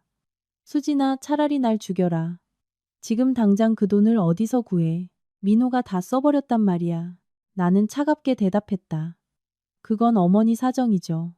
집을 팔든 땅을 팔든 아니면 그 귀한 아드님더러 일해서 갚으라고 하세요. 저는 관심 없어요. 제가 아는 건 딱 30일 뒤에 돈이 계좌로 들어오지 않으면 고소장이 법원으로 올라간다는 것 뿐이에요. 명심하세요. 저는 말한 것은 반드시 실행합니다. 경찰이 방금 당신 큰아들을 잡아갔으니 당신을 잡아가는 것도 꺼리지 않을 겁니다. 엄청난 심리적 압박이 연달아 닥쳐왔다. 큰아들은 감옥에 가고 작은아들은 빚더미에 앉고 자신은 절도죄가 드러나 징역살이 위기에 처했다. 김 여사의 늙은 심장은 이 연이은 충격을 감당할 수 없었다. 그녀는 목구멍에서 몇 마디 알아들을 수 없는 소리를 내뱉더니 왼편 가슴을 부여잡았다. 호흡이 가빠지고 힘겨워졌다. 얼굴이 점차 파랗게 변하더니 갑자기 눈을 뒤집고 몸이 굳으며 바닥으로 쿵 소리를 내며 쓰러졌다. 어머나 세상에, 형님 쓰러지셨어요. 박 고모가 소리쳤지만 그녀의 발은 뒤로 물러설 뿐 다가가 부축할 생각은 하지 않았다.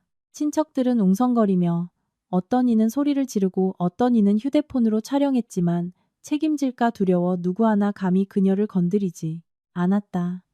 그들은 그녀가 여기서 죽기라도 하면 경찰서에 불려가 귀찮아질까봐 두려워했다. 나는 그 혼란스러운 광경을 차가울 정도로 평온하게 지켜보았다. 내가 무감각해서가 아니라 내 안의 동정심은 이미 이 여자에 의해 오래전에 죽어버렸기 때문이었다. 하지만 나는 그녀가 이렇게 쉽게 죽기를 바라지 않았다. 죽음은 너무나 가벼운 벌이었다.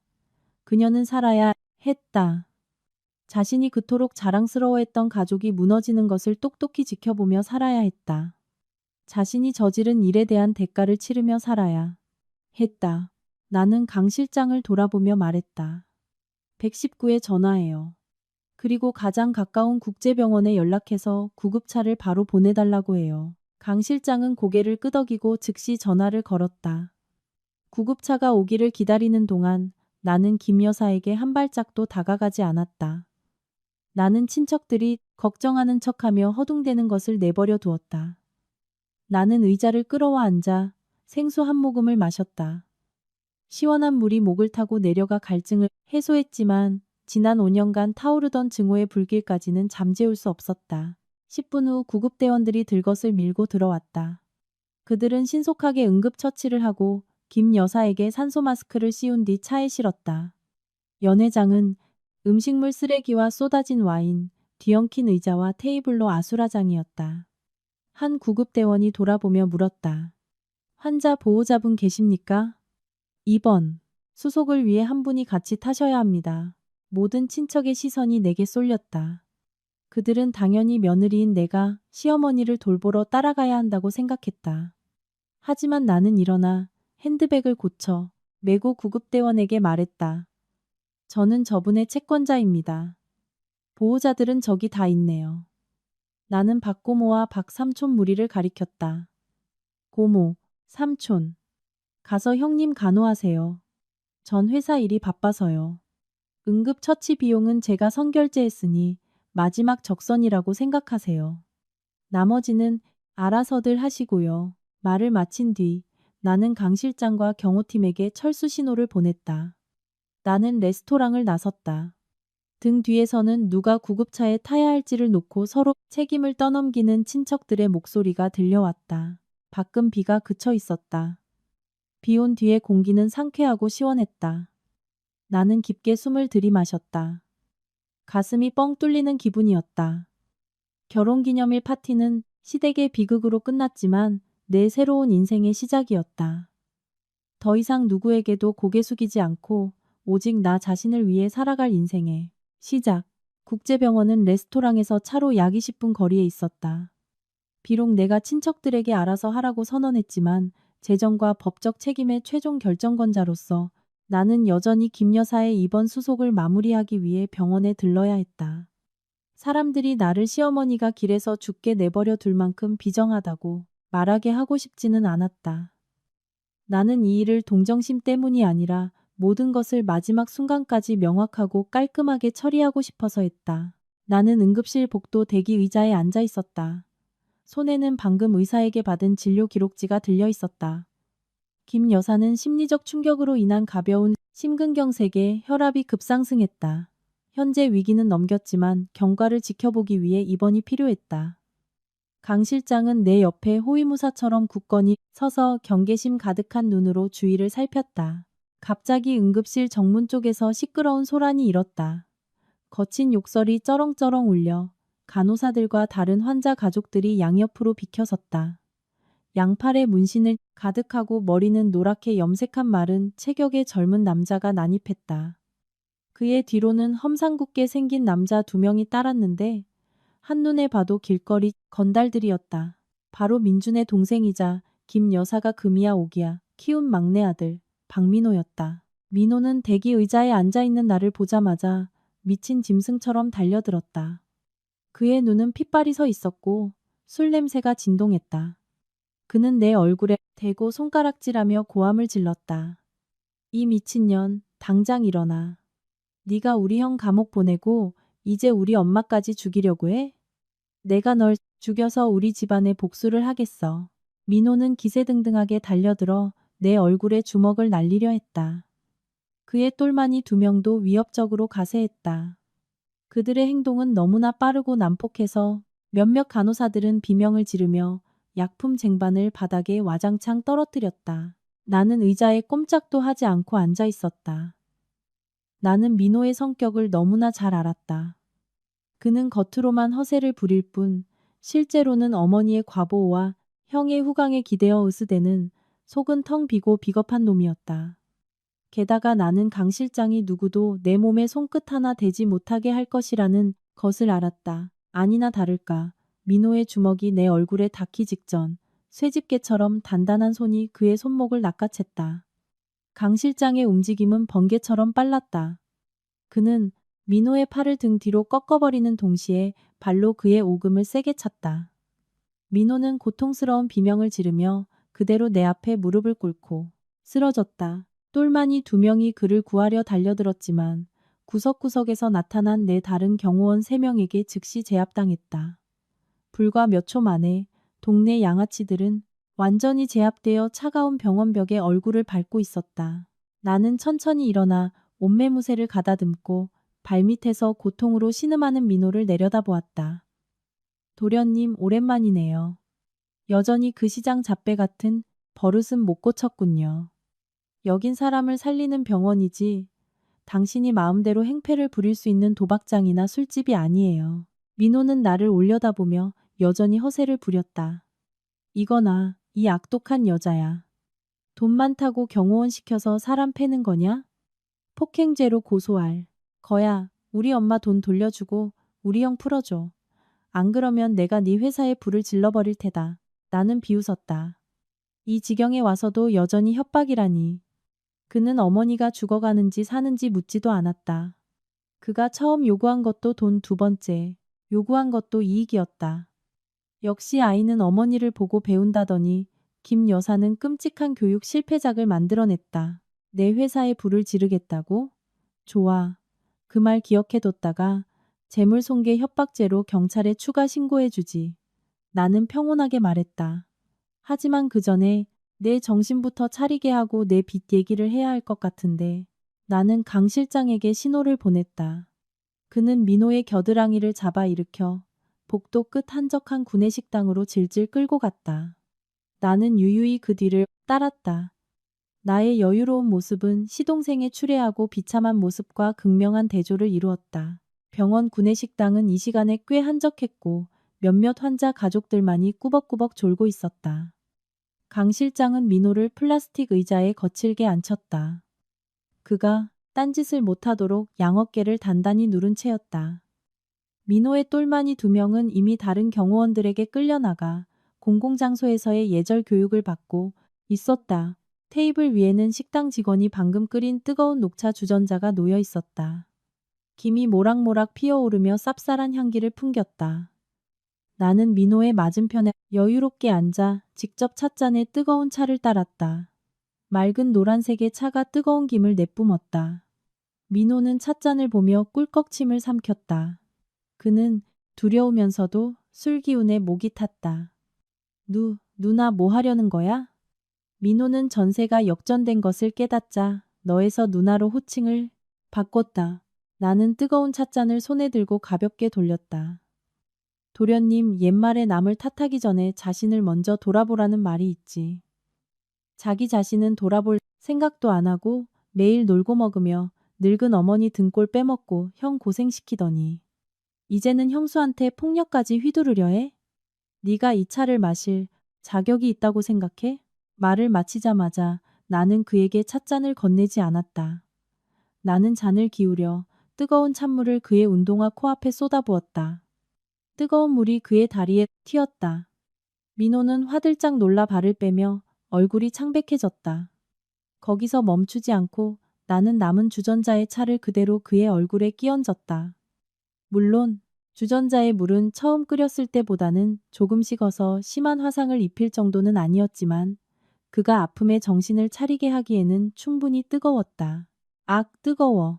누나, 미쳤어? 민호는 소리를 지르며 손으로 얼굴을 문질렀다. 찬물이 목을 타고 흘러내려 가슴팍에 새겨진 용 문신을 적셨다. 정신이 좀 들어? 나는 구내식당 한 구석이 울릴 만큼 크고 단호하게 소리쳤다. 아직도 정신 못 차렸으면 사람 시켜서 팔팔 끓는 물 가져오라고 할까? 그걸로 네 정신을 번쩍 들게 해줄게. 민호는 몸을 움츠리며 감히 한마디도 하지 못했다. 그는 눈앞의 여자가 더 이상 용돈이나 쥐어주던 순한 형수가 아니라는 것을 깨달았다. 그녀는 그가 만나본 그 어떤 조폭보다도 냉정하고 잔인한 진짜 보스였다. 나는 핸드백에서 복사된 서류 뭉치를 꺼내 축축한 테이블 위에 던졌다. 똑똑히 봐. 이건 국경 근처 도박장에서 네가 진 빈문서, 이건 명동. 사채업체에서 빌린 차용증, 그리고 이건 조폭들한테 빌린 일수장부야. 원금과 이자를 합쳐 총 25억. 내 어머니가 내 돈 50억을 훔쳐서 일부를 갚아줬지만 넌 그 벌은 못 고치고 또 25억의 빚을 졌더군. 민호는 서류를 집어들었다. 그의 손이 사시나무 떨듯 떨렸다. 그는 내가 자신의 비밀스러운 빚에 대해 이렇게 속속들이 알고 있을 줄은 상상도 못 했다. 이걸 어떻게 누나가? 그 빚 내가 전부 사드렸거든. 나는 미소 지었다. 그 미소에 민호는 등골이 오싹해졌다. 현재 내 유일한 채권자는 바로 나야. 선택지는 두 가지. 하나, 지금 당장 여기서 현금 25억을 갚아. 둘, 내가 이 서류 전부를 경찰에 넘겨서 너를 불법 도박 및 사기 혐의로 고소하는 거야. 이 정도 금액에 작년에 싸움질한 전과까지 더하면 네가 내형이랑 감옥에서 제외하게 해줄 수 있어. 최소 10년은 보장하지. 감옥이라는 말에 민호는 완전히 무너졌다. 그는 의자에서 미끄러져 축축한 바닥에 무릎을 꿇고 부처님께 절하듯 내게 손을 비볐다. 누님, 제발요. 누님, 용서해 주세요. 제가 잘못했어요. 누나는 제 형수님이잖아요. 어떻게 절 감옥에 보낼 수 있어요? 엄마가 지금 응급실에 누워 계시잖아요. 엄마를 봐서라도 절 용서해 주세요. 나는 그를 쳐다보았다. 마음속에는 한 점의 동정심도 없었다. 네가 날 때리려고 했을 때 내가 내 형수인 건 기억했어? 네가 내 피땀 어린 돈으로 도박장을 먹여 살릴 때 네 엄마 생각은 했어? 너무 늦었어, 민호야. 내가 3일 주지. 돈을 마련해서 갚든가 아니면 감옥 갈 준비를 해. 그리고 지금 당장 내 눈앞에서 사라져. 내가 마음 바꿔서 경찰 부르기 전에. 강 실장이 다가와 민호의 멱살을 잡아 일으켜 출구 쪽으로 세게 밀쳤다. 민호는 비틀거리며 뒤도 돌아보지 않고 죽기 살기로 도망쳤다. 나는 그곳에 앉아 테이블 위에 텅 빈 찻잔을 보았다.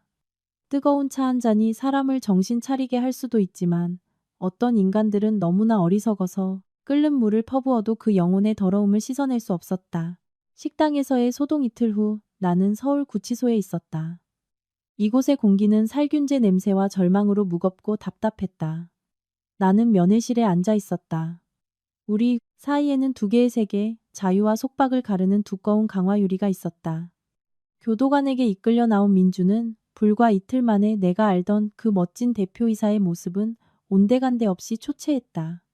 머리는 헝클어지고 얼굴은 수염으로 뒤덮여 있었으며 잠을 못 자 움푹 팬 눈에는 검은 그림자가 드리워져 있었다.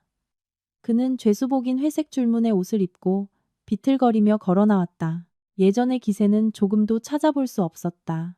나를 보자마자 민주는 유리 앞으로 달려와 수갑찬 손으로 테이블을 세게 치며 애원했다. 수진아, 수진아, 제발 날 좀 구해줘. 고소. 취하해줘. 내가 잘못했어. 제발 지난 5년간의 부부의 정을 생각해서라도 이번 한 번만 용서해줘. 나가면 내가 평생 당신한테 소처럼 말처럼 일하면서 갚을게. 나는 민준을 보았다. 내 얼굴은 여전히 얼음장처럼 평온했다. 통쾌하지도 안타깝지도 않았다. 그저 끝없는 공허함만 느껴졌다. 이 남자는 한때 나의 모든 것이었지만 이제 그는 죄로 가득한 낯선 사람일 뿐이었다. 나는 옆에 앉은 김 변호사에게 신호를 보냈다. 김 변호사는 서류 가방에서 얇은 서류철을 꺼내 유리 아래의 작은 틈으로 민준에게 밀어 넣었다. 이건 합의 이혼 신청서예요. 나는 마치 파트너와 업무 얘기를 하듯 말했다. 여기에 서명하세요. 조건은 간단해요. 당신은 아무런 재산 분할 없이 맨몸으로 나가는 것에 동의하는 거예요. 혼인 기간 중에 형성된 재산도 사실상 전부 우리 부모님 돈이니까요. 민주는 이혼 신청서를 쳐다보았다. 그의 손은 떨면서 펜을 들었지만 여전히 망설였다. 만약 내가 서명하면 고소를 취하해 줄 거야? 네. 형량을 줄여달라고 탄원해 줄 거지? 나는 민준의 눈을 똑바로 쳐다보았다. 내 눈빛은 날카로웠다. 당신이 서명하면 이혼 절차는 신속하게 처리될 거예요. 더 이상 민사소송으로 골치 아플 일 없이 형사사건에만 집중할 수 있겠죠. 고소 취하에 대해서는 한 가지 분명히 알아둬요. 업무상 횡령과 산업 스파이 행위는 중범죄예요. 내가 취하하고 싶다고 해서 되는 게 아니에요. 법에는 법의 절차가 있어요. 하지만 당신이 성실히 협조하고 횡령한 돈을 반환하고 피해를 복구한다면 법원에서 양형에 참작할 수는 있겠죠. 나는 확실한 약속을 하지 않았다. 그저 법적 절차에 대한 사실을 말했을 뿐이다. 하지만 물에 빠진 사람이 지푸라기라도 잡는 심정인 민준에게는 이것이 유일한 생존 기회처럼 보였을 것이다. 그는 이혼을 원만하게 하고 돈을 돌려주면 내가 동정심의 수사기관에 영향력을 행사해줄 것이라고 멋대로 착각했다. 민주는 이를 악물고 이혼 신청서에 빠르게 서명했다. 그의 서명은 빗둘고 떨렸으며 거짓으로 가득했던 결혼 생활에 마침표를 찍었다. 서명했어. 서명했다고. 수진아, 네가 한 말 기억해야 해. 날 구해줘야 해. 어머니는 어떠셔? 어머니 좀 잘 보살펴줘. 나는 신청서를 회수하고 서명을 다시 한번 확인한 뒤 조심스럽게 가방에 넣었다. 어머니는 병원에 계시지만 걱정 마세요. 여전히 저한테 욕할 힘은 있으시니까요. 보살피는 건 아마 고모나 삼촌이 저보다 더 잘할 거예요.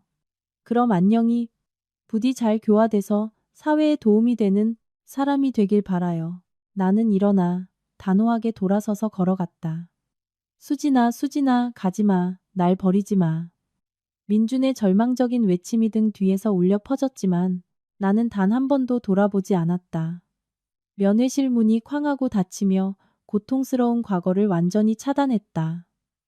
나는 눈부신 햇살 속으로 걸어 나오며 깊게 숨을 들이마셨다. 나는 공식적으로 자유로워졌다. 민준이 체포되고 내가 법원에 이혼 신청서를 제출한 지 일주일 후 회사는 나의 직접적인 지휘 아래 점차 안정을 되찾았다. 하지만 집안의 풍파는 아직 끝나지 않았다. 그날 아침 내 차가 회사로 가기 위해 저택문을 나서는 순간 희끗희끗한 머리에 점잖은 풍채의 중년 남자가 길 한가운데를 막아섰다. 바로 내 시아버지 박상철이었다. 그는 깔끔하게 차려입은 셔츠 차림에 낡은 가죽 서류 가방을 들고 있었다. 그의 얼굴에는 엄숙하고 고뇌의 찬 표정이 역력했다. 운전기사가 급히 브레이크를 밟았다. 나는 미간을 찌푸리며 기사에게 차창을 내리라고 신호했다. 시아버지는 다가와 차창을 가볍게 두드리며 내게 내려서 이야기하자고 했다. 나는 차에서 내려 팔짱을 낀 채 그를 탐색하는 눈으로 쳐다보았다. 입이 거친 시어머니나 유약한 민중과는 달리 시아버지는 항상 사리 분별이 밝고 말이 없으며 자식들에게 도리를 가르치는 아버지 역할을 해왔다. 하지만 나는 그 점잖은 외모 뒤에 예측할 수 없는 속내가 숨어 있다는 것을 잘 알았다. 아버님, 무슨 일이세요? 저 지금 회의 때문에 바빠서요. 나는 비록 마음속으로는 그를 남으로 여겼지만 예의상 예전 호칭을 쓰며 물었다. 시아버지는 나를 보고 고개를 저으며 길게 한숨을 쉬었다. 수진아, 아비는 정말 너에게 실망했다. 네가 우리 집 며느리로 5년을 살면서 우리가 너에게 박하게 대한 적이 없지 않느냐. 그런데 네가 어찌 남편을 감옥에 보내고 시어미를 병원에 입원시키고 시동생까지 막다른 길로 몰아넣을 수 있느냐. 여자는 내 만자를 마음에 새기고 삼종지도를 따라야 하는 법이다. 네가 이 집안을 풍비박산 냈는데 양심의 가책도 느끼지 않느냐? 그는 익숙한 도덕 강의를 시작했다. 그의 목소리는 낮고 차분했지만 문장 하나하나에 무거운 비난의 의미가 담겨 있었다. 그는 도덕적 압박을 이용해 나에게 죄책감을 느끼게 해서 아들을 위해 재산을 조금이라도 건지려는 속셈이었다. 나는 그의 말을 끊으며 비웃었다. 말씀 참 잘하시네요. 삼종지도, 인자. 그럼 아버님은 아드님이 외도하고 횡령했을 때 충종과 신은 어디에 두고 가르치셨나요? 아내분께서 며느리 돈을 훔쳤을 때 이는 어디에 두고 가르치셨나요? 저를 훈계하러 오신 거예요? 아니면 그 썩어빠진 가족을 위해 구걸하러 오신 거예요? 시아버지는 얼굴이 굳어졌다. 내가 이렇게 날카롭게 맞받아칠 줄은 예상하지 못한 듯했다. 네. 네가 감히 시아버지한테 그런 식으로 말해? 버르장머리 없는 며느리. 우리 집안이 정말 복이 없어서 너 같은 걸 들였구나. 복이 없다고요? 나는 휴대폰을 꺼내 탐정이 3개월 전 시아버지의 사무실에 설치해둔 녹음 파일을 재생했다. 휴대폰 스피커에서 시아버지의 익숙한 목소리가 흘러나왔다. 지금의 점잖은 목소리가 아니라 시어머니와 음흉한 계획을 꾸미는 속삭이는 목소리였다. 여보, 진정해. 일단 수진이가 회사에 돈을 더 쏟아붓게 놔두자고. 민준이가 경영 노하우를 다 익히고 고객들을 장악하면 그때 핑계를 만들어서 수진이를 쫓아내면 돼.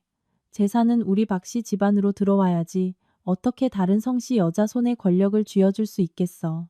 당신은 틈틈이 그의 돈을 빼내도록 해. 땅 살 때는 민호 이름으로 하고 수진이가 모르게 조심하고. 녹음이 끝나자 시아버지는 그 자리에 얼어붙었다. 그의 얼굴은 창백해졌다가 잿빛으로 변했다. 그는 더듬거렸고 땀을 비오듯 흘렸다. 이건 네가 어디서 났어? 박상철 씨, 당신의 도덕적인 아버지 연기는 정말 훌륭했어요. 나는 그를 경멸의 눈으로 쳐다보았다. 하지만 낱말은 새가 듣고 반말은 쥐가 듣는다는 걸 잊으셨군요. 당신이야말로 아내와 자식들을 부추겨 못된 짓을 하게 만든 배후 주동자예요. 당신만은 깨끗하다고 생각했나요? 제가 당신을 위해 준비한 특별한 선물이 또 있는데요. 시아버지가 녹음 파일의 충격에서 헤어나오기도 전에 나는 결정타를 날렸다. 나는 운전기사에게 신호를 보내 트렁크를 열게 하고 커다란 노란색 서류 봉투를 꺼냈다. 당신은 늘 자식들에게 정조를 지키고 가풍을 지켜야 한다고 가르쳤죠. 그럼 강남구 노블레스 아파트 1205에 대해서는 어떻게 설명하실 건가요? 나는 칼날처럼 날카로운 목소리로 물었다. 시아버지는 마치 전기에 감전된 것처럼 화들짝 놀랐다. 무슨 아파트? 나는 몰라. 사람한테 누명 씌우지 마. 나는 시아버지가 자기 손녀뻘 되는 어린 여자와 팔짱을 끼고 있는 선명한 사진 뭉치를 꺼냈다. 두 사람이 아파트에 드나들고 마트를 가고 심지어 엘리베이터 앞에서 그가 여자의 뺨에 키스하는 장면까지 찍혀 있었다. 이쪽은 한채영 22세, 문화대학 마지막 학년. 당신이 2년 동안 이 여자를 부양해 왔죠. 그 돈이 어디서 났는지 아세요? 나는 사진 뭉치를 차보닛 위에 던졌다. 당신은 내가 어제 막 해고한 전 회계팀장과 공모해서 접대비 영수증을 위조하는 방식으로 매달 거의 2억 원씩 회사 돈을 빼돌려 이 세컨드를 부양하는데 썼더군요. 시아버지의 도덕 가면은 완전히 산산조각 났다. 그는 사시나무 떨듯 떨며 더 이상 서 있지 못하고 차에 기댔다. 그가 평생 숨겨온 가장 어두운 비밀, 심지어 시어머니와 민준도 전혀 몰랐던 사실이 이제 며느리에 의해 백일하에 드러났다. 네가 원하는 게 뭐야? 얼마를 주면 이 일을 덮어주겠냐? 시아버지는 비굴하게 목소리를 낮춰 애원했다. 내 시어머니가 알게 하지 마. 그 사람이 알면 죽을지도 몰라. 나는 당신 돈 필요 없어요. 나는 차갑게 대답했다. 그리고 시어머니는 내가 말하지 않아도 곧 알게 될 거예요. 경찰이 말해줄 테니까. 내 말이 끝나자마자 사이렌을 울리는 경찰차 한 대가 쏜살같이 달려와 내 차 뒤에 멈췄다. 경찰 2명이 내려 시아버지에게 다가갔다. 박상철 씨, 업무상 횡령 및 회계서류 위조 혐의로 당신을 체포합니다. 서로 동행해 주시죠. 시아버지는 수갑을 보고 다시 나를 보았다. 그의 눈에는 더 이상 원망이 아니라 절망적인 붕괴만이 남아 있었다. 그는 모든 것이 끝났다는 것을 깨달았다. 끝없는 탐욕과 타인에 대한 경멸 때문에 그의 온 가족, 아내와 자식들이 모두 법의 심판을 받게 되었다. 나는 시아버지를 태운 경찰차가 멀어지는 것을 보았다. 마음속에서는 안도감과 함께 씁쓸함이 밀려왔다. 겉보기에는 명망 있고 품이 있던 시대. 하지만 속은 뿌리까지 썩어 있었다. 나는 한때 그 텅 빈 항아리를 채우고 꿰매보려 했었다. 결국 내가 어리석은 바보였다는 것을 깨달았을 뿐이다. 휴대폰이 울렸다. 강 실장에게서 온 문자였다. 회사 내부의 모든 잔당들이 깨끗하게 정리되었다는 보고였다. 고모와 삼촌은 책임을 추궁당할까 두려워 스스로 사직서를 제출했다. 나는 미소 지으며 휴대폰을 가방에 넣었다. 오늘의 서울 하늘은 참으로 높고 푸르렀다. 나는 차에 올라타 운전기사에게 명령했다. 회사로 가주세요, 기사님. 오늘은 처음부터 다시 시작하기 위해 할 일이 아주 많아요. 차는 과거의 잔해를 뒤로하고 앞으로 나아갔다. 앞으로의 길이 험난할 것을 알았지만 나는 승리자의 자세로, 자기 자신의 진정한 가치를 되찾은 한 여성의 자세로 걸어갈 것이다. 국제병원의 VIP 병실은 에어컨 소리마저 들릴 정도로 고요했다. 은은한 살균제 냄새와 누군가 가져온 백합 향기가 뒤섞여 답답하고 슬픈 분위기를 자아냈다. 김 여사는 병상에 누워 창백한 얼굴로 하얀 천장을 멍하니 바라보고 있었다. 이틀간의 혼수 상태와 집중 치료 끝에 깨어났지만 아들이 감옥에 갔다는 소식을 들은 순간부터 그녀의 영혼은 죽어버린 듯했다. 나는 병실 구석 소파에 앉아 잡지를 뒤적였지만 마음은 특별한 손님을 기다리고 있었다. 나는 이번 주까지 김 여사의 병원비를 모두 지불했다. 그것이 전 남편의 어머니에게 베푸는 나의 마지막 의리였다. 병실 문이 조용히 열리고 젊은 여자가 들어섰다. 그녀는 잔잔한 꽃무늬 원피스를 입고 옅은 화장을 했지만 여전히 아름답고 젊은 기운이 넘쳤다. 바로 시아버지가 2년간 고급 아파트에서 부양해온 내연녀 한채영이었다. 김 여사는 소리를 듣고 고개를 돌렸다. 채영을 보자. 그녀는 미간을 찌푸리며 힘없는 목소리로 물었다. 누구세요? 누구 찾으러 왔어요? 채영은 바로 대답하지 않았다. 그녀는 병상 가까이 다가가 테이블 위에 자동차 키 뭉치와 아파트 카드키를 올려놓았다. 그리고 그녀는 김 여사를 완전히 무시한 채 내게 정중히 고개를 숙여 인사했다. 수진 언니, 언니가 시키신 대로 했어요. 이건 박상철 씨가 저한테 사준 아파트와 자동차, 키예요. 전부 가족분들께 돌려드리겠습니다. 범죄 수익 은닉 공모죄로 저를 고소하지 않겠다는 약속 지켜주시길 바라요. 나는 고개를 끄덕이며 열쇠 뭉치를 핸드백에 넣었다. 눈치가 빠르네 채영 씨. 당신은 젊고 미래가 창창하잖아. 탐욕스러운 자들의 전철을 밟지 마. 나는 당신 책임을 묻지 않을 테니 이제 가봐. 김 여사는 침대에 누워 눈을 부릅뜨고 몸을 일으키려 애썼지만 힘이 부족했다. 그녀는 쉰 목소리로 소리쳤다. 이게 무슨 소리야? 수진아, 이 애는 누구야? 왜 걔가 박서방 차키를 가지고 있어? 박서방은 어디 갔어? 채영은 김 여사를 돌아보았다. 그녀의 눈에는 동정과 조소가 섞여 있었다. 어머님 아직 아무것도 모르세요? 아버님 그러니까 박상철 씨는 어제 경찰에 잡혀갔어요. 그리고 저는 2년 동안 그분의 내연녀였고요. 이 아파트와 차는 그분이 회사 돈을 빼돌려서 저한테 사주신 거예요. 이제 그분이 감옥에 갔으니 저는 조용히 살기 위해 이걸 돌려드리는 거고요. 어머님은 푹 쉬세요. 너무 흥분해서 또 쓰러지시겠어요. 채영의 말은 이미 피 흘리는 김 여사의 심장에 꽂히는 마지막 비수였다. 그녀는 입을 떡 벌리고 극심한 고통에 얼굴을 일그러뜨렸다. 그녀가 그토록 점잖고 모범적이라고 자랑하던 남편, 늘 그녀와 함께 나를 비난하던 그 남편이 알고 보니 자기 손녀뻘 되는 젊은 여자를 부양해 온 바람둥이였다. 아니야, 그럴 리가 없어. 김 여사는 신음했다. 주름진 눈가에서 눈물이 흘러내렸다. 그 사람은 평생 나랑 함께하겠다고 약속했는데, 출장 간다고 했는데 세상에 남편은 바람 피우고 아들은 감옥 가고 집안이 완전히 망했구나. 채영은 비웃으며 미련 없이 돌아서서 나가버렸다. 나는 일어나 병상 가까이 다가가 정신적 고통에 몸부림치는 여자를 보며 평온하게 말했다. 어머니, 보이세요? 평생을 계산하고 며느리 억압하고 아들 뒷바라지하고 남편을 절대적으로 믿었죠. 결국 어머니가 얻은 게 뭐예요? 남편의 배신, 아들의 구속, 자신에게 남은 빚과 병. 인과응보는 누구도 피할 수 없어요. 어머니. 김 여사는 나를 올려다보았다.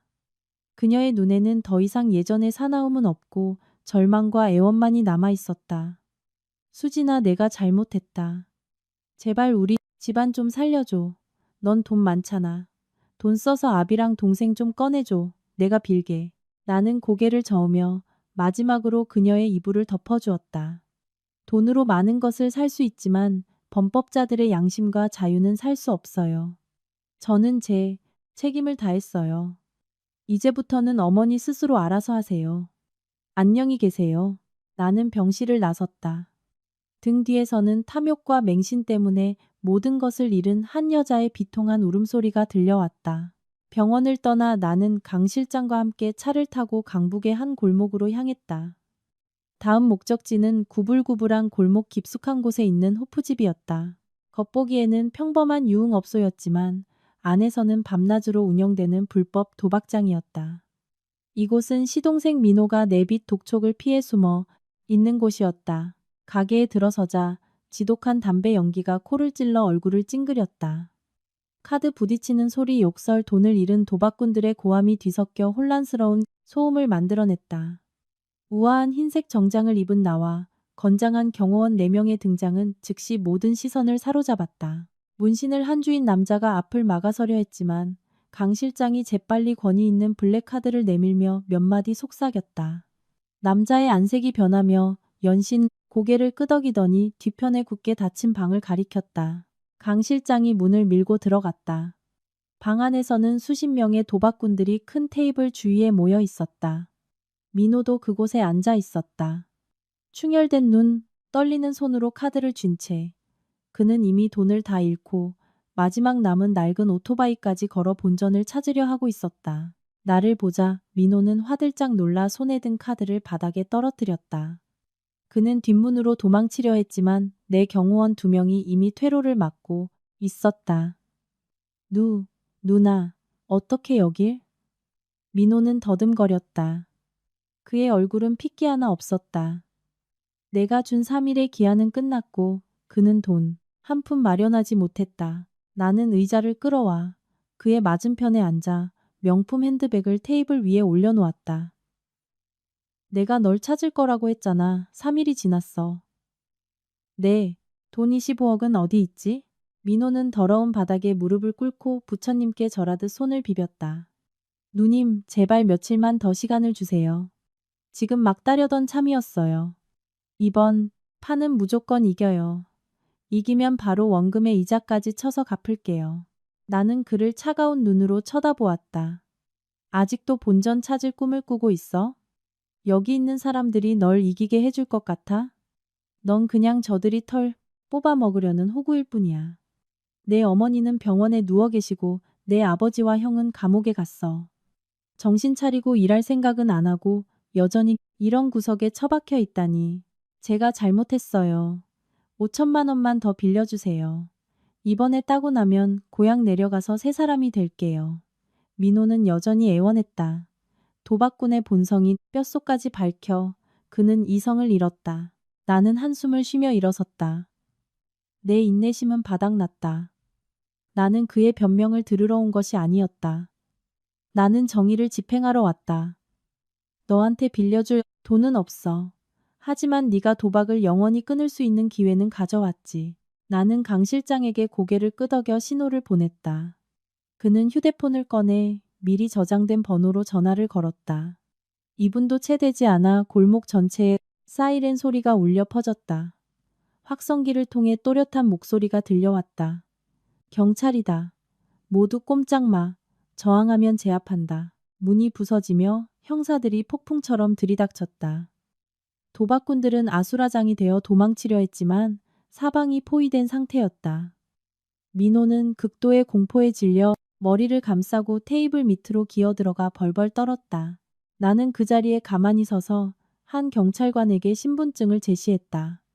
나는 이 도박장을 소탕하고 동시에 이 골칫덩어리 시동생을 그가 있어야 할 곳으로 보내기 위해 미리 경찰과 공조하고 있었다. 한 경찰관이 테이블 밑에서 민호를 끌어내 수갑을 채웠다. 민호는 원망과 절망이 가득한 눈으로 나를 보았다. 네, 네가 날 함정에 빠뜨렸어. 형수가 어떻게 시동생을 이렇게 해? 나는 그의 눈을 똑바로 쳐다보며 단호하게 대답했다.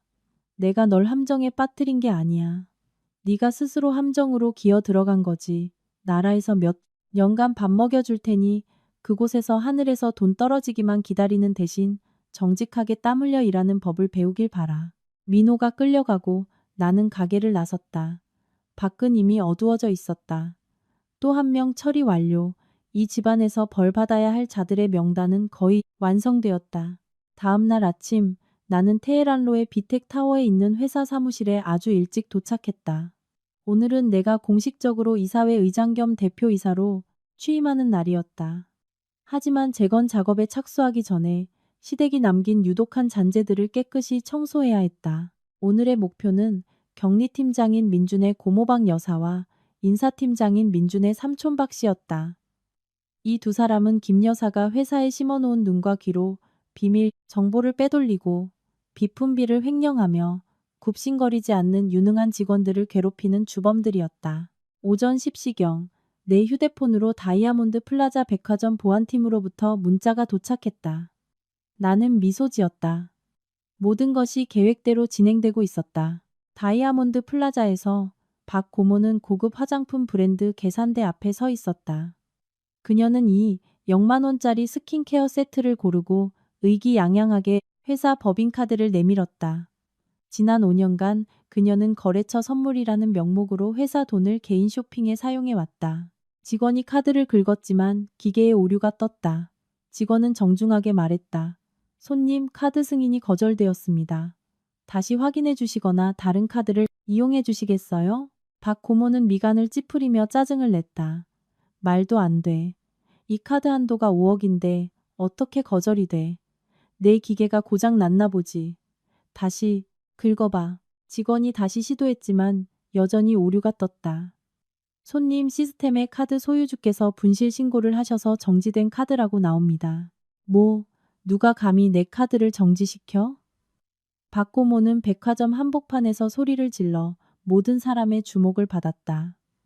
내가 이 회사 사장 조카야. 누가 너희들한테 내 카드 정지시키라고 했어?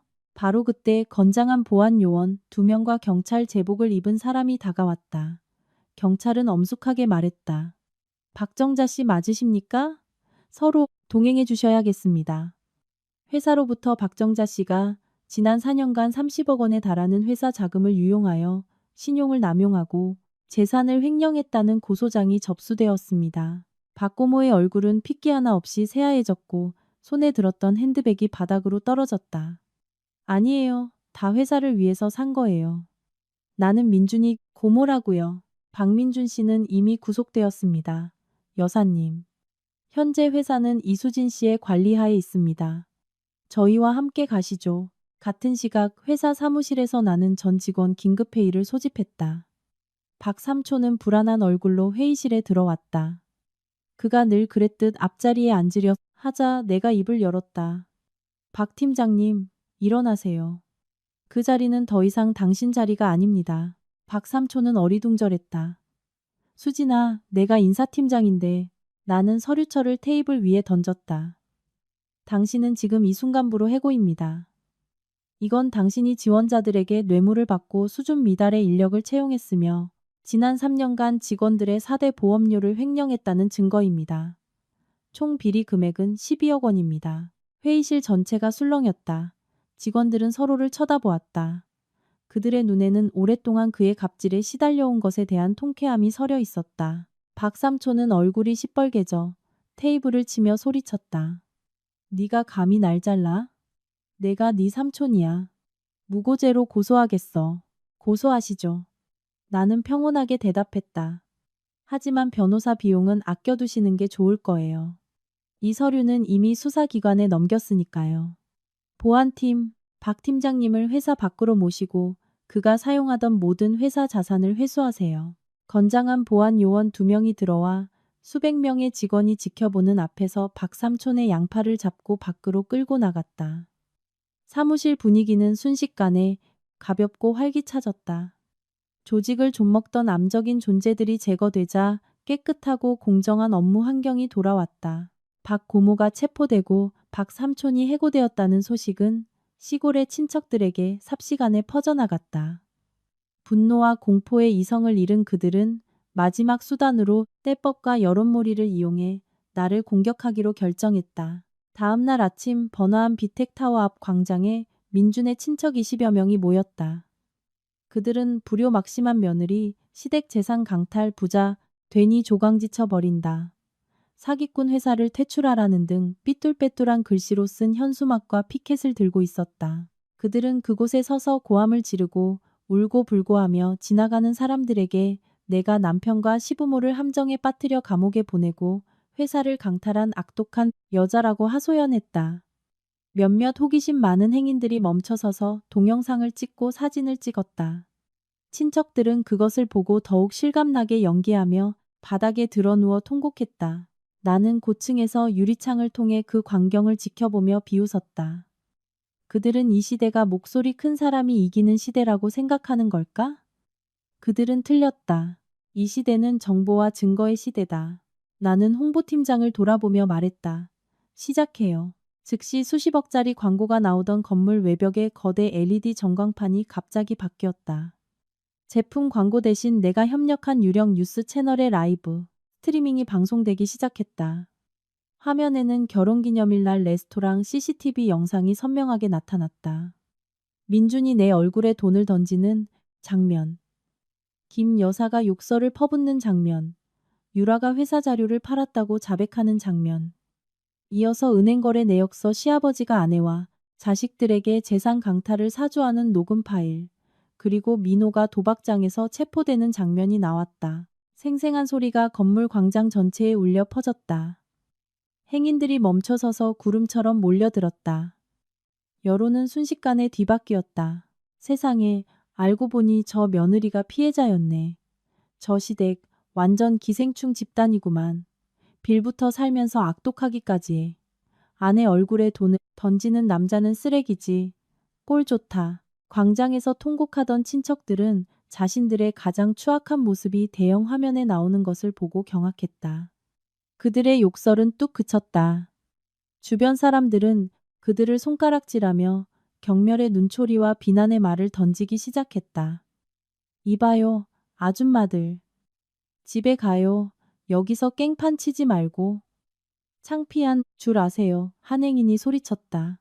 보석으로 풀려나 조사를 기다리던 박삼촌과 박고모는 자신들이 스스로 얼굴에 먹칠을 하고 있다는 것을 깨달았다. 눈물 작전은 진실의 힘 앞에서 완전히 실패했다. 그들은 서둘러 현수막을 말고 얼굴을 가린 채 군중의 야유 속에서 꽁무니를 뺐다. 나는 고층에서 벌집 쑤신 듯 흩어지는 그들을 내려다보았다. 승리감보다는 가벼운 해방감이 느껴졌다. 이제 끝났다. 그 지긋지긋한 가족과의 마지막 족쇄가 공식적으로 끊어졌다. 이제 더 이상 누구도 가족이라는 이름으로 내게 상처를 줄 수 없을 것이다. 시간은 쏜살같이 흘러 그 사건이 있은 지 어느덧 1년이 지났다. 서울은 아무 일 없었다는 듯 여전히 바쁘게 돌아갔다. 하지만 내 인생은 완전히 바뀌었다. 나는 롯데월드타워 최고층 스카이바의 발코니에 서서 짧게 자른 머리카락 사이로 밤바람을 맞았다. 손에는 레드 와인 잔이 들려 있었지만 이제 더 이상 누구도 감히 내게 와인을 쏟지 못했다. 나는 성공과 자유의 달콤한 맛을 음미하고 있었다. 나의 지휘 아래 회사는 위기를 극복했을 뿐만 아니라 눈부시게 성장했다. 새로운 지점 3곳을 더 열었다. 나는 인사 시스템을 완전히 개편하여 공정하고 투명한 업무 환경을 만들었다. 과거 민준과 박삼촌에게 억압받던 직원들은 이제 나의 든든한 오른팔이 되었다. 전 시댁 식구들에 대해서는 변호사로부터 민준은 징역 15년, 시아버지는 12년, 민호는 7년을 선고받았다고 들었다. 한때 한 집안의 기둥이었던 세 남자는 이제 교도소에서 함께 교화 중이다. 유라는 성실한 자백으로 조기 출소했지만 전과 기록 때문에 변변한 직장을 구하지 못하고 지금은 변두리 유흥업소에서 일한다고 들었다. 김 여사는 출원 후 나에게 빚을 갚고 남편과 아들의 피해를 복구하기 위해 번화가에 집을 팔아야 했다. 지금은 낡고 습한 원룸에서 매일 동네 식당에서 설거지를 하며 근근히 살아가고 있다. 한 번은 우연히 지나가다 늙고 남루한 그녀가 기름진 그릇, 더미를 닦고 있는 것을 보았다. 나는 조용히 돌아섰다. 그녀에게 가장 큰 벌은 징역이 아니라 매일 밤낮으로 양심을 갉아먹는 고독과 후회일 것이다. 핸드백 속 휴대폰이 울렸다. 고향에 계신 어머니의 문자였다. 우리 딸 이번 주말에 내려와서 엄마 아빠랑 밥 먹자. 이웃 아주머니가 내 또래 의사 선생님을 소개해줬는데 아주 착하고 점잖대. 내 사정을 다 듣고도 내 강인함에 감동했다더라. 그냥 재미로 한번 만나봐. 싫으면 그만이고 억지로 강요 안 할게. 나는 문자를 읽으며 입가에 옅은 미소를 지었다. 지난 1년간 나는 사업에 집중하기 위해 마음의 문을 굳게 닫고 있었다. 하지만 이제는 조금 열어볼 때가 된 것 같았다.